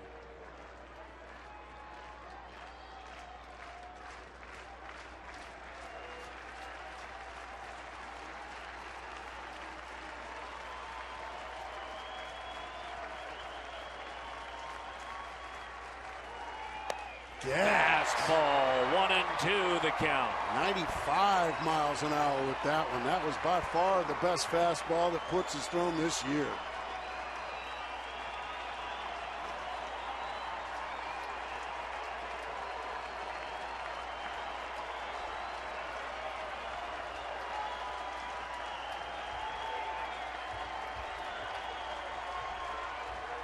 The 1-2. Got it! And for the first time since the 2007, turns out it was a championship season, the Diamondbacks win a series over the visiting Cincinnati Reds. It's been a long, long time. This was a wild ball game. 2 huge comebacks for the Diamondbacks. I think the second may have been more impressive, Gracie, only because they had blown the lead, and Putz locks down the win. He reached back and threw his best fastballs to Jay Bruce with 2 outs, and watch the reaction. Yeah, big fella, feeling good about things. It's not easy to take a series from these Cincinnati Reds, and once again, Chris Young, a big blow and another great play out in center field. Another team victory. Come from behind style today, from way behind there. Fabulous to see for these Diamondbacks as they move back, standing tall on top of Mount 500. They look out with that 500 record. Chris Young is standing by down in the diamond. Brad has found him. Guys, take it away. Oh, thanks. Appreciate it. 4-run rally in the 8th inning. This team came back twice today. You fought off some pitches in your at-bat. What did it feel like to take it up and out of the yard? It was nice. It was nice. You know, honestly, I had a lot of opportunities today. You know, every time I was up, I had runners in scoring position. The first couple times I didn't come through, then got the sac fly and the 3-run homer. So it was nice to, you know, finish the day off like that after not, you know, getting it done the first couple times. This team was down early 5-0. What does it say about this team? It's early. It's an early game in May, but what does it say you guys are able to come back not once but twice against a Reds team that is really, really good? We're never going to give up, you know, and that's really what it's coming down to. You know, everybody in our dugout, we never, you know, it's kind of like that feeling we had a couple years ago. We never feel like we're out of the game. So we're going to continue fighting and see where it ends up. Joe Saunders struggled. It must be nice to be able to pick up a starter with the effort you guys had today. It was nice. It was nice. You know, the bullpen came in and did an amazing job tonight just to, you know, keep it close, keep the game, you know, within reach. And, you know, and JJ closing out in the end was nice. Yeah, nice to see a guy like JJ come in and, you know, they had a couple hits off him. They scored a run, but he's able to gather himself and lock it down. Yeah, he's a veteran out there by all means. I I don't think you're going to see him get flustered too many times. Even if he doesn't get it done every time, he's going to keep his composure and he's going to be a professional out there and try to find a way to get it done. And final question, Stephen Drew back from that injury, 4 for 4. He was picked off that one play. I know he was disappointed with that, but he came back with a huge RBI to tie it up at 7-7. Yeah, he had a big game. Pretty much the entire offense had a huge game, to come out and be able to come back from behind like that. It says a lot about our team, and, it's going to be fun all season. Chris, thanks for your time. Appreciate it. Thank you. Thanks. All right, take care. Guys, we'll send it back to you. Just an incredible effort tonight for the Arizona Diamondbacks. Yeah, it certainly was, and one that we honestly haven't seen a lot of over the last 2.5 years, and that's what is encouraging for these Arizona Diamondbacks as they win this baseball game. It was a nice win for the Diamondbacks, certainly.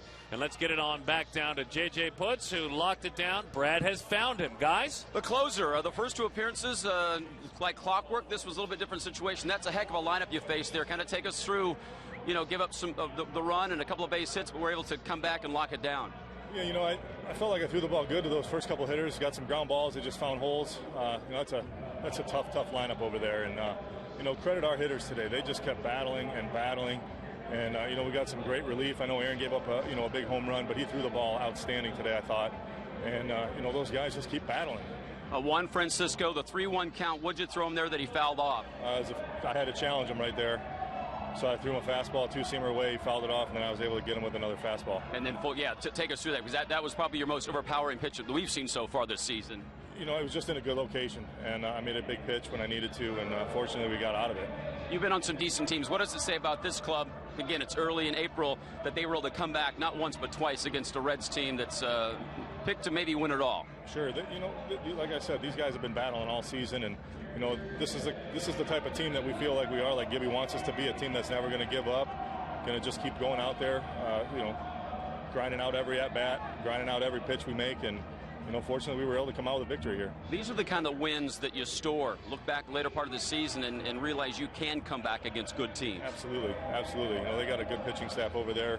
And like I said, I just keep saying we just kept grinding all day, it felt like.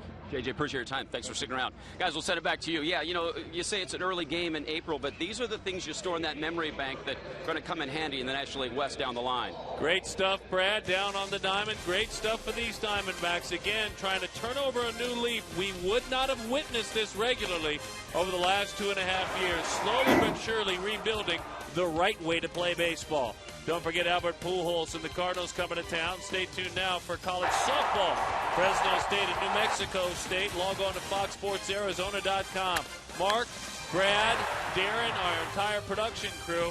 Boy, that was fun. We could get used to that.